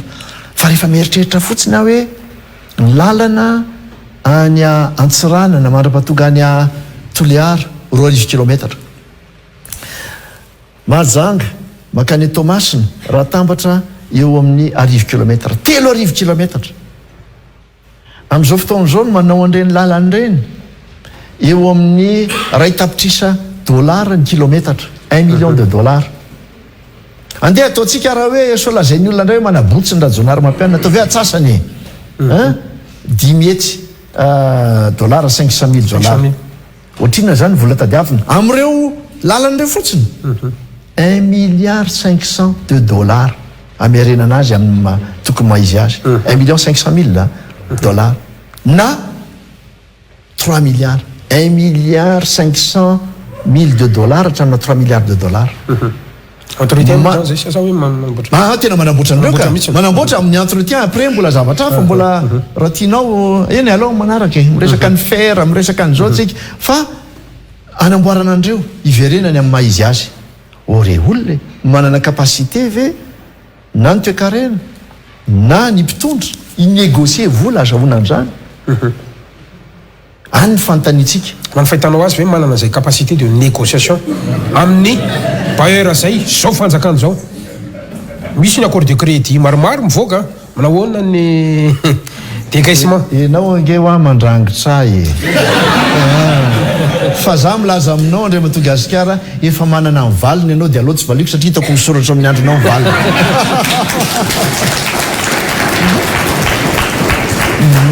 ka zany rehetrarehetra zany a tiako tenenanao de hoe sy ny tenenina amin'ny vahoaka de ny hoe zany a no défi eo an'lohantsika zany défi eo an'lohantsika zany nresakitsika teo fambolena amin'ny resaka vary nresakitsika teo resaka éducation fanabiazana nresakitsika teo resaka fitsaboana miresakitsika zao resaka lalana tena mampikaikaika mihitsy ange le lalana nefa hitondreny vohatra misy an'izany zavatra zany oza hoe tsy mahagaga le olona raha menimenina am'le zavatra misy satria sanandro zany vo miainga ohatrany anao maraina de tonga de inona indray ty azo ty zany am'ty lalany ty adiny indraindray maketsy adina embouteillage indray etsy zao nge ny zavatra matiako teninanao Gasikara ary anatra zany le hoe mila misitona lesona amin'ny teo aloha zay rehefa tonga teo a ary nandinika ny zavatra nisy hatram'izay de zao raha ny lalana hitondreny vohatra ny resahako no vita tanteraka de miena ny 500 ny embouteillage io miena io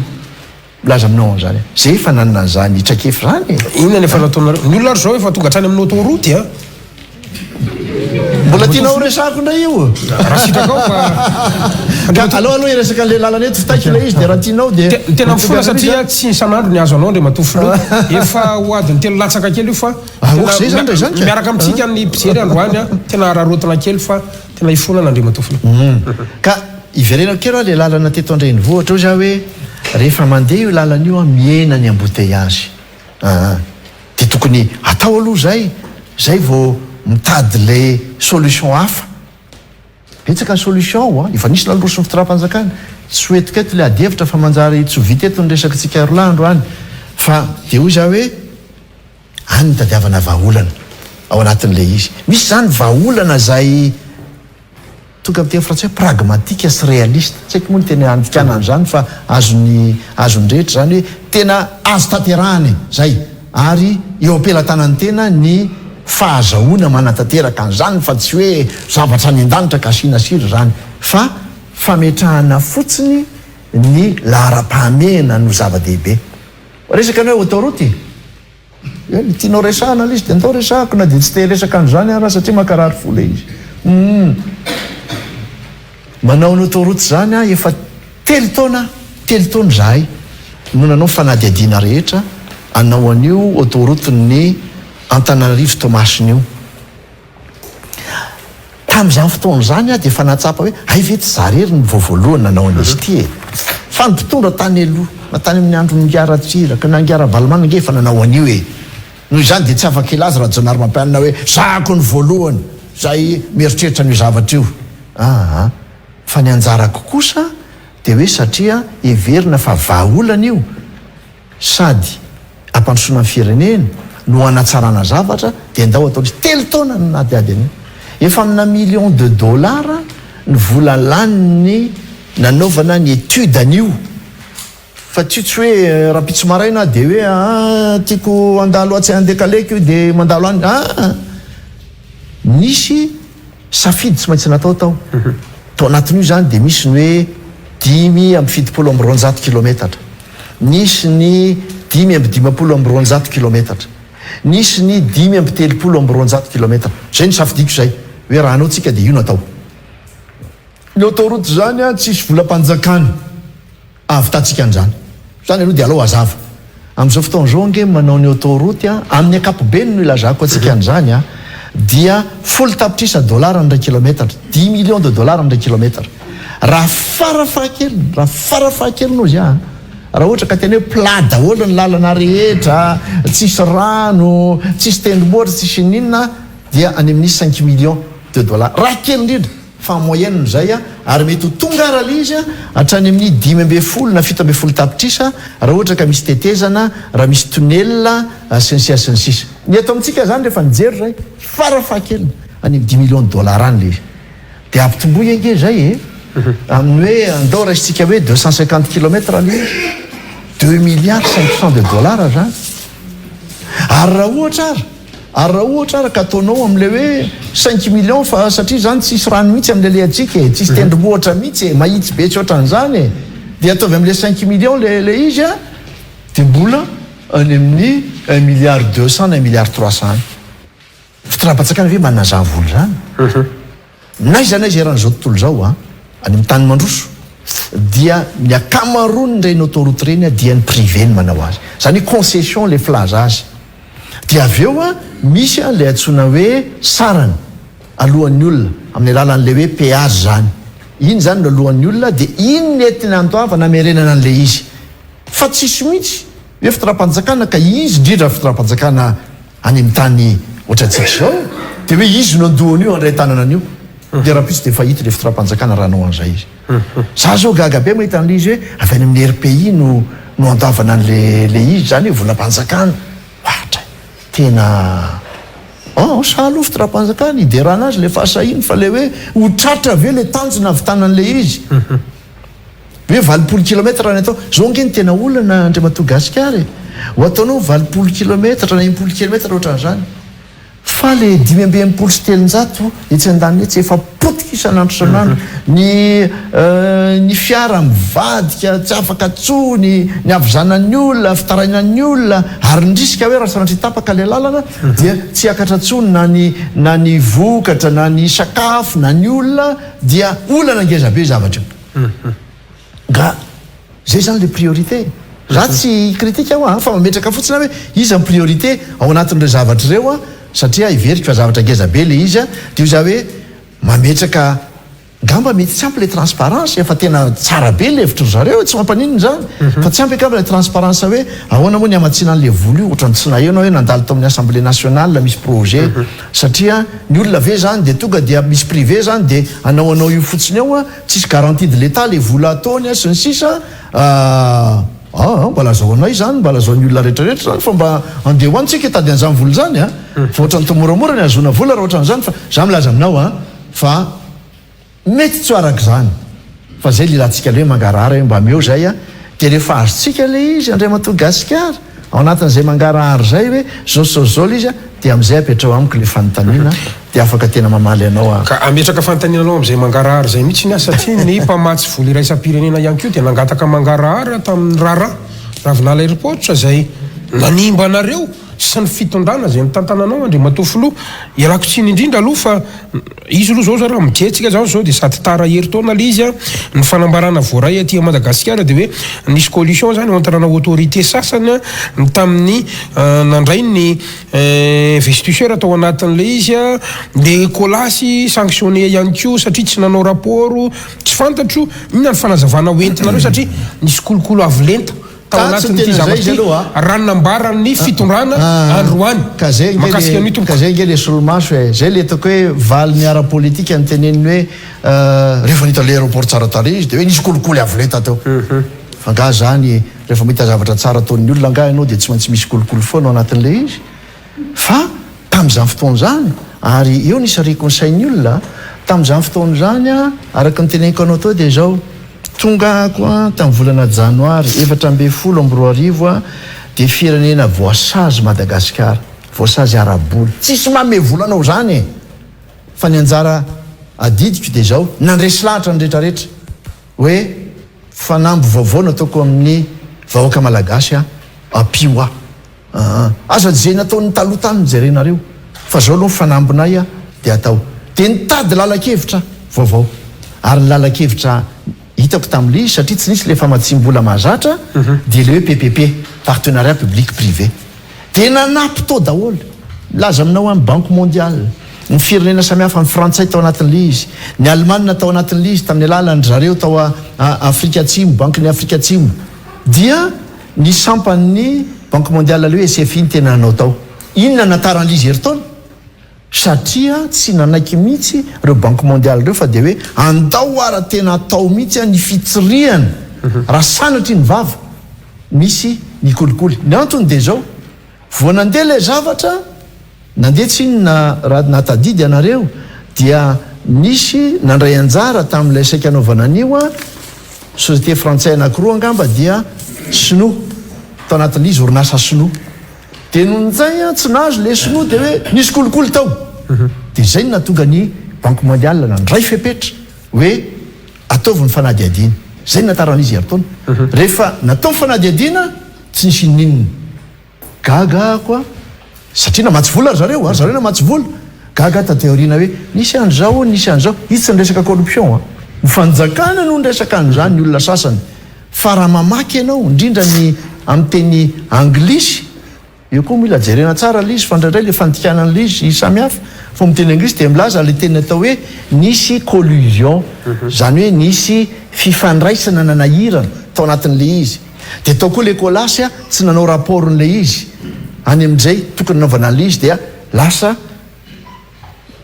tsy fanarahana procédure zany le izy zay zany le izy dia nisaziana kolasy anazy zany zavatra any fa raha iverina amin'le izy teo le hoe rehefa natao le asa dia tamin'le sinoa zao ngeny natonga an'le izy hoe tonga dia tsy niraisina le sinoa nen'le sinoa mbola vola indramina le izy fa ny tato amin'ilay nanao tolobidy hafa ry zareo no mikaroka an'le vola mandoa le vola dia avy eo raisina tsy kelikely avy amin'ny alalan'ilay antsoina hoe redevance tamin'le bie le zavatra frantsay io sy ny hafa dia fotikevitra samihafa nge zany Andriamatoa Gasikary le hoe mbola indram-bola ahoana moa ny indraman'ny fanjakana vola tamin'izany fotoana zany nefa mbola voasazy ary tsika tamin'izany fotoana zany ary ahoana koa ny indramana vola tamin'izany fotoana zany satria ny condition an'ireo mpampindram-bola ireo tonga dia efa fantatra avy hatrany fa condition ana fampitramam-bola zay tsy mifanaraka amin'le condition le antsoina hoe concessionnel an'ireo mpamatsy vola mahazatra antsika ireo dia tsy mandeha ho azy zany satria fotikevitra mihitsy ny tena tonga dia tsy mitovy fa atsy ohatra ny concession rehetra zay efa fanao manerina an'izao tontolo zao dia zareo mandray tanana an'le izy ary dia rehefa avy eo alaina tsy kelikely any amin'le bie vidinao sy andanan'ny olona mandritry ny taona zay voafetra naovana an'le izy dia tonga ny tatoriana dia ka lafo loatra le izy izao loatra le izy eo amin'le lafo aloha dia izao isy ny teny mantsy hoe maninona ny anareo ny lafilafy nanamboarana an'le izy na ny hafa ka zao nge io zako dia tsy nanome exonération mihitsy na kely azy fa ny asa rehetra zay natao tao fitaovana rehetra zay vidina tao dia nandoavana abadaholo zany hoe raha amin'ny akapobeny zany raha mpitahina amin'ny aéroport fanaon'ny olona any akafa dia farafaratsy ny lafo 20 ny atsika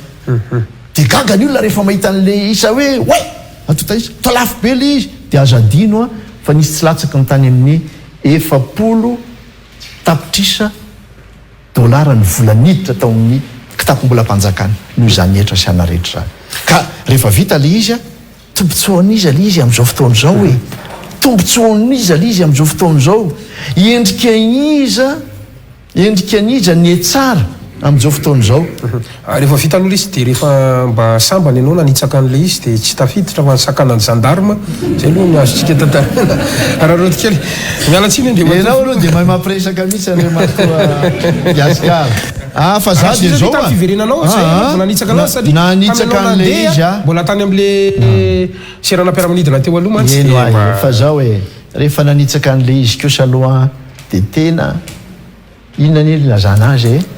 afaliana tsy haiko ny naneo an'le izy satria oza hoe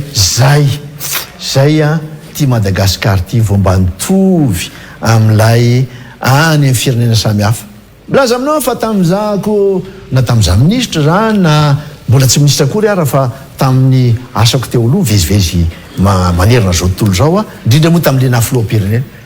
isaky ny mandeha any am'le tany indrindra am'le tany kelikely aty Afrika reny ary zareo tonga de l'aéroport de vao miainga any amin'ny serana any amin'ina moa zany any amin'ny fiaramanidina de tonga de efa mipetraky le lalatsara tonga de ary vina fireneko voanana n'ity zavatra any akele izy zay ke mahatsara an'le mandeha makany velany reny mba ianarana isy tomana leso na siotra an'izany le izy fa tsy hoe andeha any andeha tsena andeha anao an'izao fotsiny fa mba hitondra zay zavatra zany nataontsika nanamboaran'io a fitinkeo angambany hoe nahazo tombontsoa daholo ny rehetrarehetra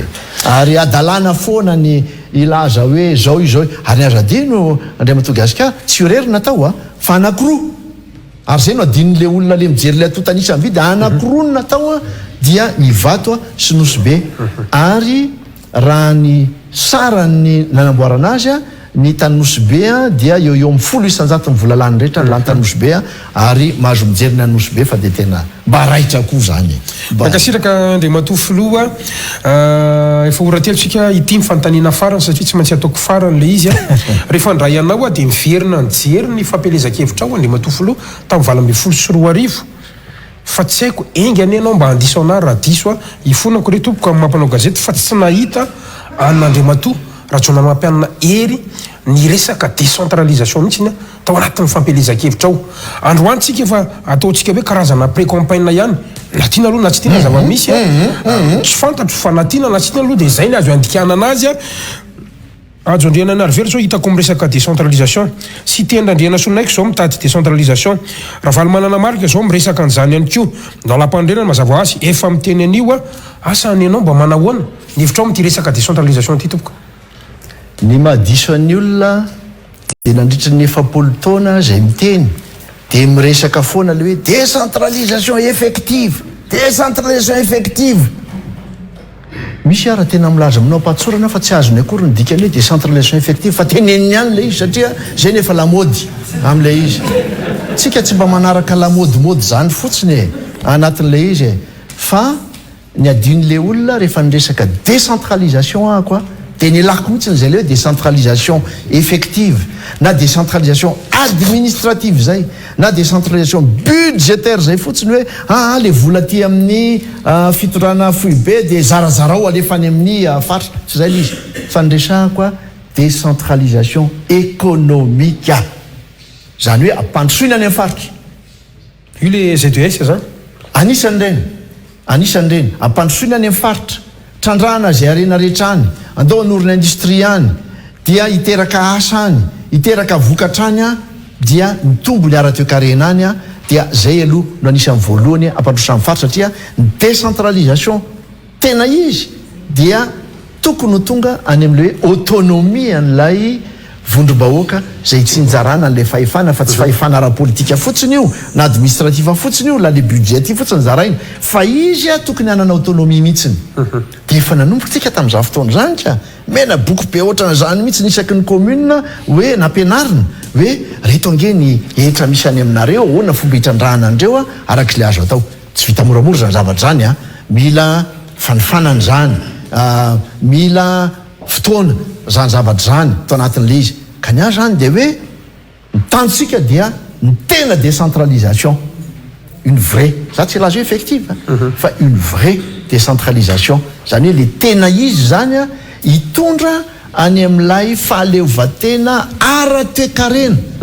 any am'le faritra fa tsy fotsiny hoe hiandry ny vola ty amin'ny fruit be de iny no tsy njaraina fa omena ary zay nge tao anatin'le politika amin'ny fisandratana de zay e misy reo taona hoe pôle de croissance maromaro na tany amin'ny atsinanany na tany amin'ny andrefany iny na tany amin'ny atsimo iny a reny rehetrarehetra reny a de hitondra fampandrosoana am'le faritra tsy midika zany hoe tsy anomeny aty amin'ny foy be fa midika an'izany de hoe mila aloha ampandrosonany am'le faritra satria azo ny atao tsara manao an'izany zavatra zany zany nge ohatra n'le natao le niteneniko anao teo amin'ny resaka fambolena hoe modely nyny faritra atsimo andrefaniny e amin'ny hoe be voaisy ohatran'izany rehefa miakatra ny toekarena dia zany zavatra zany de miteraka ho azy ao anatin'ny fotoana atonontonona maharitra le fahaleovatena arabola fa io niteneniko atsika foana ary mampitandrina tandremo fa mila atao namana ny fotoana teny an'izay foana ary ny fampandrosoana ty fiareneny ity indrindra marina loatra zay teniko zay am'izao fotoana zao a de zao tsy maintsy mijery ny lafiny le hoe lavitrezaky tsika long terme tsika tsy maintsy mijery an'izay zay mpitondra fa raha ohatra ka mpitondra ny tsy hiteny an'izay fa androany mbola nizingizina ny hoe raha pitso afaka anao an'izao a afaka heritaona afaka anao an'izao a de hoy za hoe mieritreretitsika onandra mba fotsiny matofilo resaka fisinjara-pahefantsika misy tranga tena mampaleo satria misy tonga hatramina hoe be ny tanàna misy mitory miditraponja sy ny tranga sahala am'izany asa mba manahoana ny hevitra toko mampalahelo ny mahita an'ireny ka satria tsy ampy le fanofanana ary rehefa mahita koa izy fa tsy ampy le vola eo aminy a dia ampiasainy amin'ny fomba ampiasainy azy le izy a tsy manaraka procédure tsy manaraka ininina dia gadragadra amin'ny tsisy dikany fotsiny le olona eny mety misy zavatra hafa aloha le izy fa ohatran'izay aloha ny fomba fijeriko an'le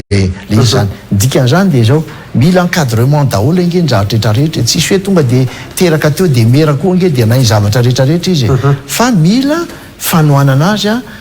zany zavatra zany ary io koa misy andraiky samy fanjakana eny za zao miteny an'izay anao matsy de matsiaro avy hatrany ako ny orinasam-batovy io orinasam-batovy io a dia ny fanarana tamin'izany a ary nampidirina mihitsy ao anatin'le fitantanana ny volam-panjakana de misy le redevance zay azo avy amin'io ambatovy io amin'ny faritra rehetra zay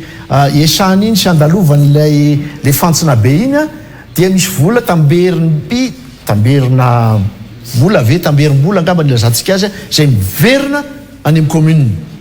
tam'za teo a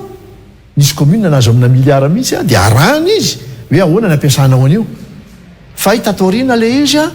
dia niakatra nakany amin'ny kitapom-bolam-panjakana foy be le izy tsy miverina nakany amin'ny atsona zany zavatra fampieritraretana hoe ka inona anjara ny décentralisation am'zany mbola nevoanaiky any nalavitra indray tsika raha ohatra ka zay ny zavatra misy zany andrimatoa gasikara ity gadoany na boaniso ny teny frantsay andrimatofo haiko zay fa mamy be Barea satria mandeha koa ny ady hevitra zany efa fotoana zao hoe mpanakay izy ratsonary mampianana sy ny Barea mba miresaka ny olona de tena namana satria mandalo tantanindrazana ihany koa ireo Barea tamin'ny fotoanandro ny atrakanina de hoe ho avy aminao ny filo ratsonary mampianana de mba resoa kely gasikary zay a de mba tsy hotsiniko am'ireo namantsika expa sy ny maro samihafa ndray mba fotsiny am'izay hoe ny fitondrana SVM sy ny Barea zay a andrimatofo tao angeny teraka io resaka Barea sy ny foto-kevitra hoe ahoana ny hitondrana azy mba hisandratra eo amin'ny sehatra zay misy azy tena foto-kevitra vaovao sy hafa mihitsy tamin'izany fotoana zany metinay mena ny fahafahan'ireo fédération na fanjakana zany tena tsy nitsabaka mihitsy am'le hoe zao natao fa namena fotsiny foto-kevitra za zao name foto-kevitra tamin'izany fotoana zany hoe rehefa mijery ny ekipa any ivelany rehetrarehetra ianao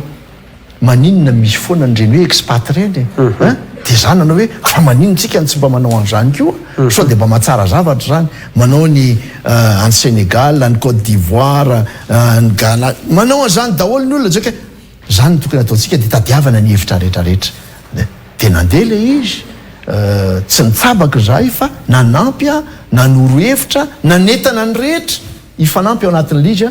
nahitana vokatra le izy rehefa toka ny vokatra izy no misitraka azy tsika rehetra nge miarafaly am'le izy marina fa tsy niaraka kikika niaraka taminy raha jaonary mampianina fa mba satroky nanao andreny le hoe tena mba nafinaritra le izy fa zao tany mangingina tany ako mba falika mba faly fa nga moa mila tenenina foana zany saseho anareo rehetrarehetra hoe io raha jaonary mampianina fa ny angatany any ange ny ampahana hevitra sy ny sisa tsy zany ny ilaina eny e mety ilaina ihany zany so de mba ho ianarana ihany zany zavatra any fa ny tiako tenenina hoe ny tena zava-dehibe aloha de le fahombiazana rehetra ny tena zava-dehibe ny tsy ampy mantsy za efa manompoka mamaraparana fa ianao koa angamba efa eniko mamaraparana ny tsy ampy de zay le hoe ambipo iraisan'izay le ambition collective zay ny tsy ampy ary ny tsy ampy koa de le hoe le toetsain'ny fisandratan'izay mijery ny tena fotsiny ny tena fa tsy mijery ny rehetra ao anatin'le izy fa hoy za hoe rehefa reo no mipetraka rehefa reo ny ainana rehefa reo ny tafiditra ao anatin'ny tsy asaina za milaza aminao fa androso ty firenena bonisy fandroany andre matofoloha so fanjakany zao raha ny fahitanao azy satria anisan'ny nanasongadina anao famerenana Madagasikara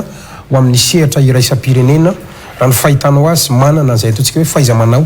eo amin'ny lafiny ara diplomatika zay ve ny fanjakana ankehitriny ary raha ny filoha raha jaonary mampianina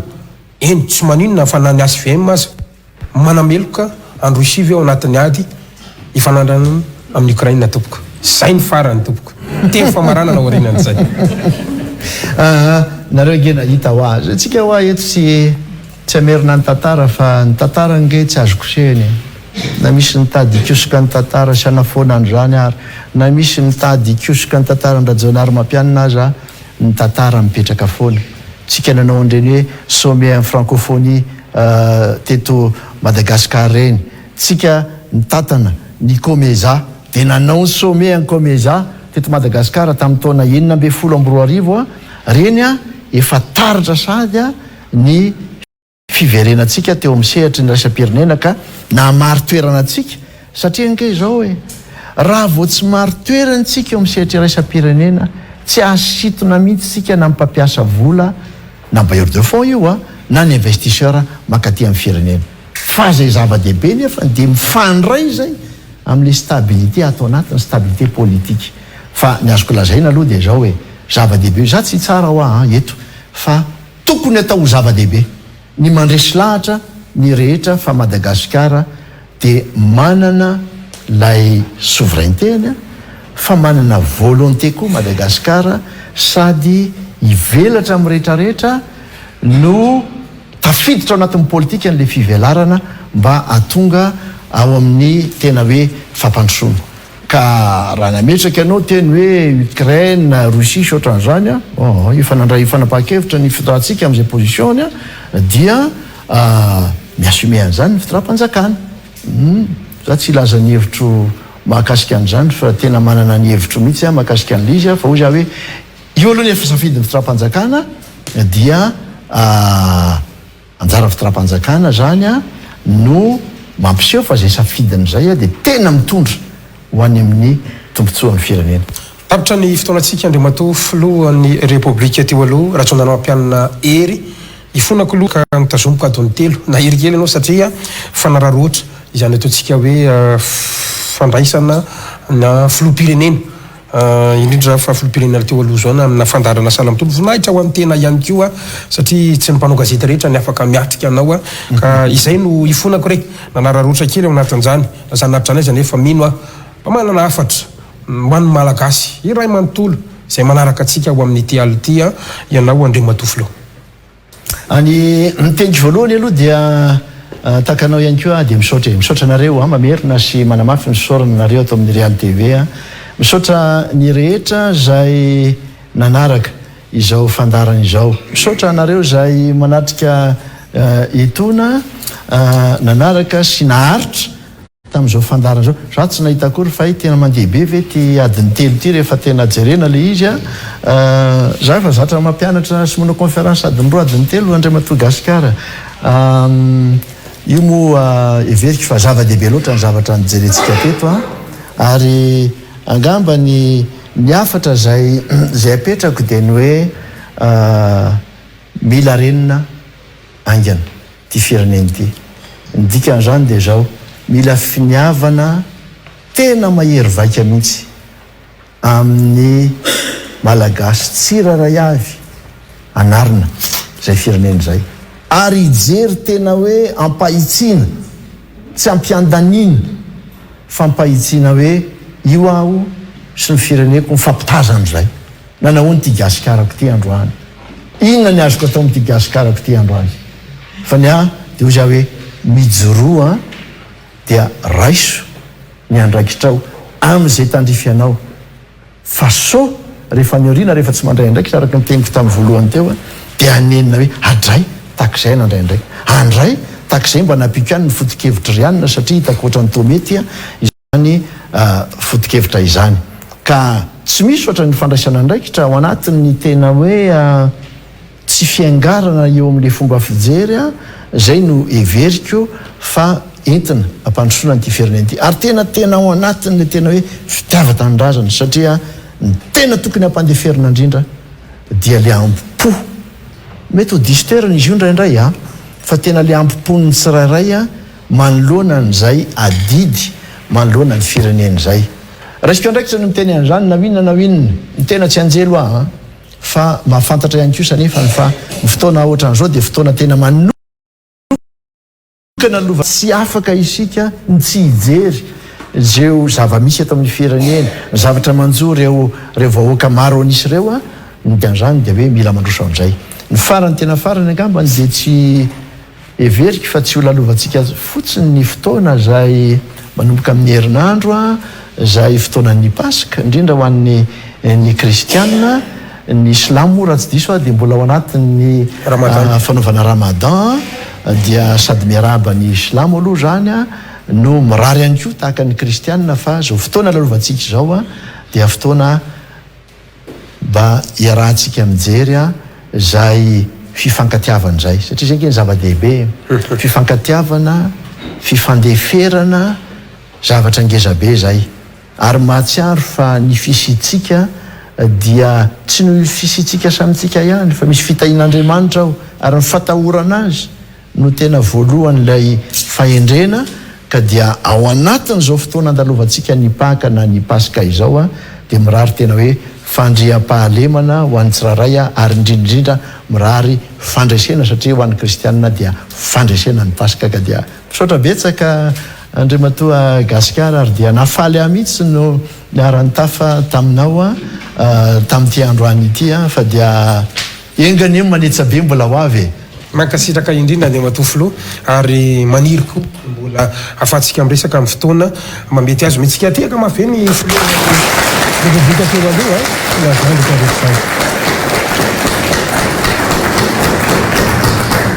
amarana ny fandarantsika tompoko sitraka ao vera mba metrako fantanina ensy satsia anao Andriamatoa Filoha sa ho faranantsika avy hatrany ny fandarana ny valon'io zany na eny na tsy efa betsaka ve zay ndresantsika zay zay ny ataniko eo mba sitraka ao ve mba ataovy amin'ny hafa indray zay efa fanao foany zay fa mba ataovy amin'ny hafa fa tsy dia mampaninina ange le izy ny amaly an'izay fa so de eo anao no faly be loatra eo anao ndraiky io dia tsy maninona fa anjaranao ihany fa raha miteny anao alefaso dia alefatsika faranantsika dia faranantsika apetraka aminao ny safidy ho apetrako ny fantaniana raha zay satria ny filoham-pirenena teo aloha ery rajonary mampianina ve mino fa mbola ho tafaverina ho filohan'ny repoblika indray androany eny satsia mino aho fa isandra sy ty Madagasikara ty indray androany mankasiraka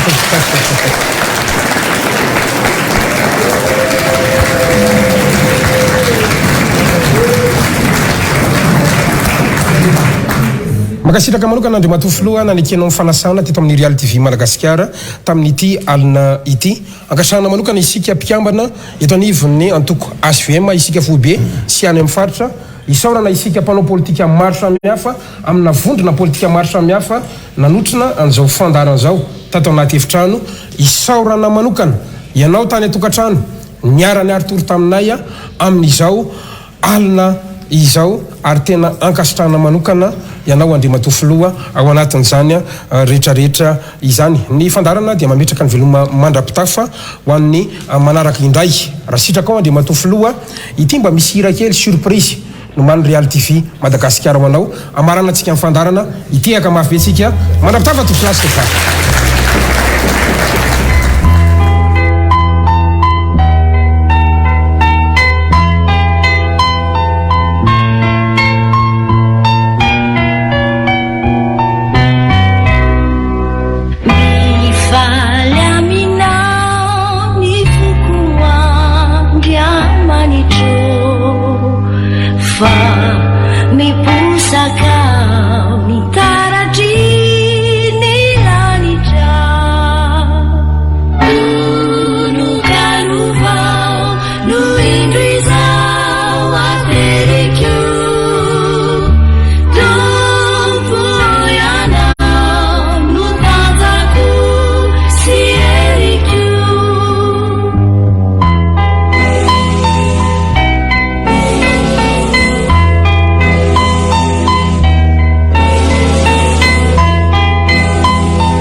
Such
raha te handefa dokam-barotra ianao na maniry ny andefa Matsirakazy Clip TV,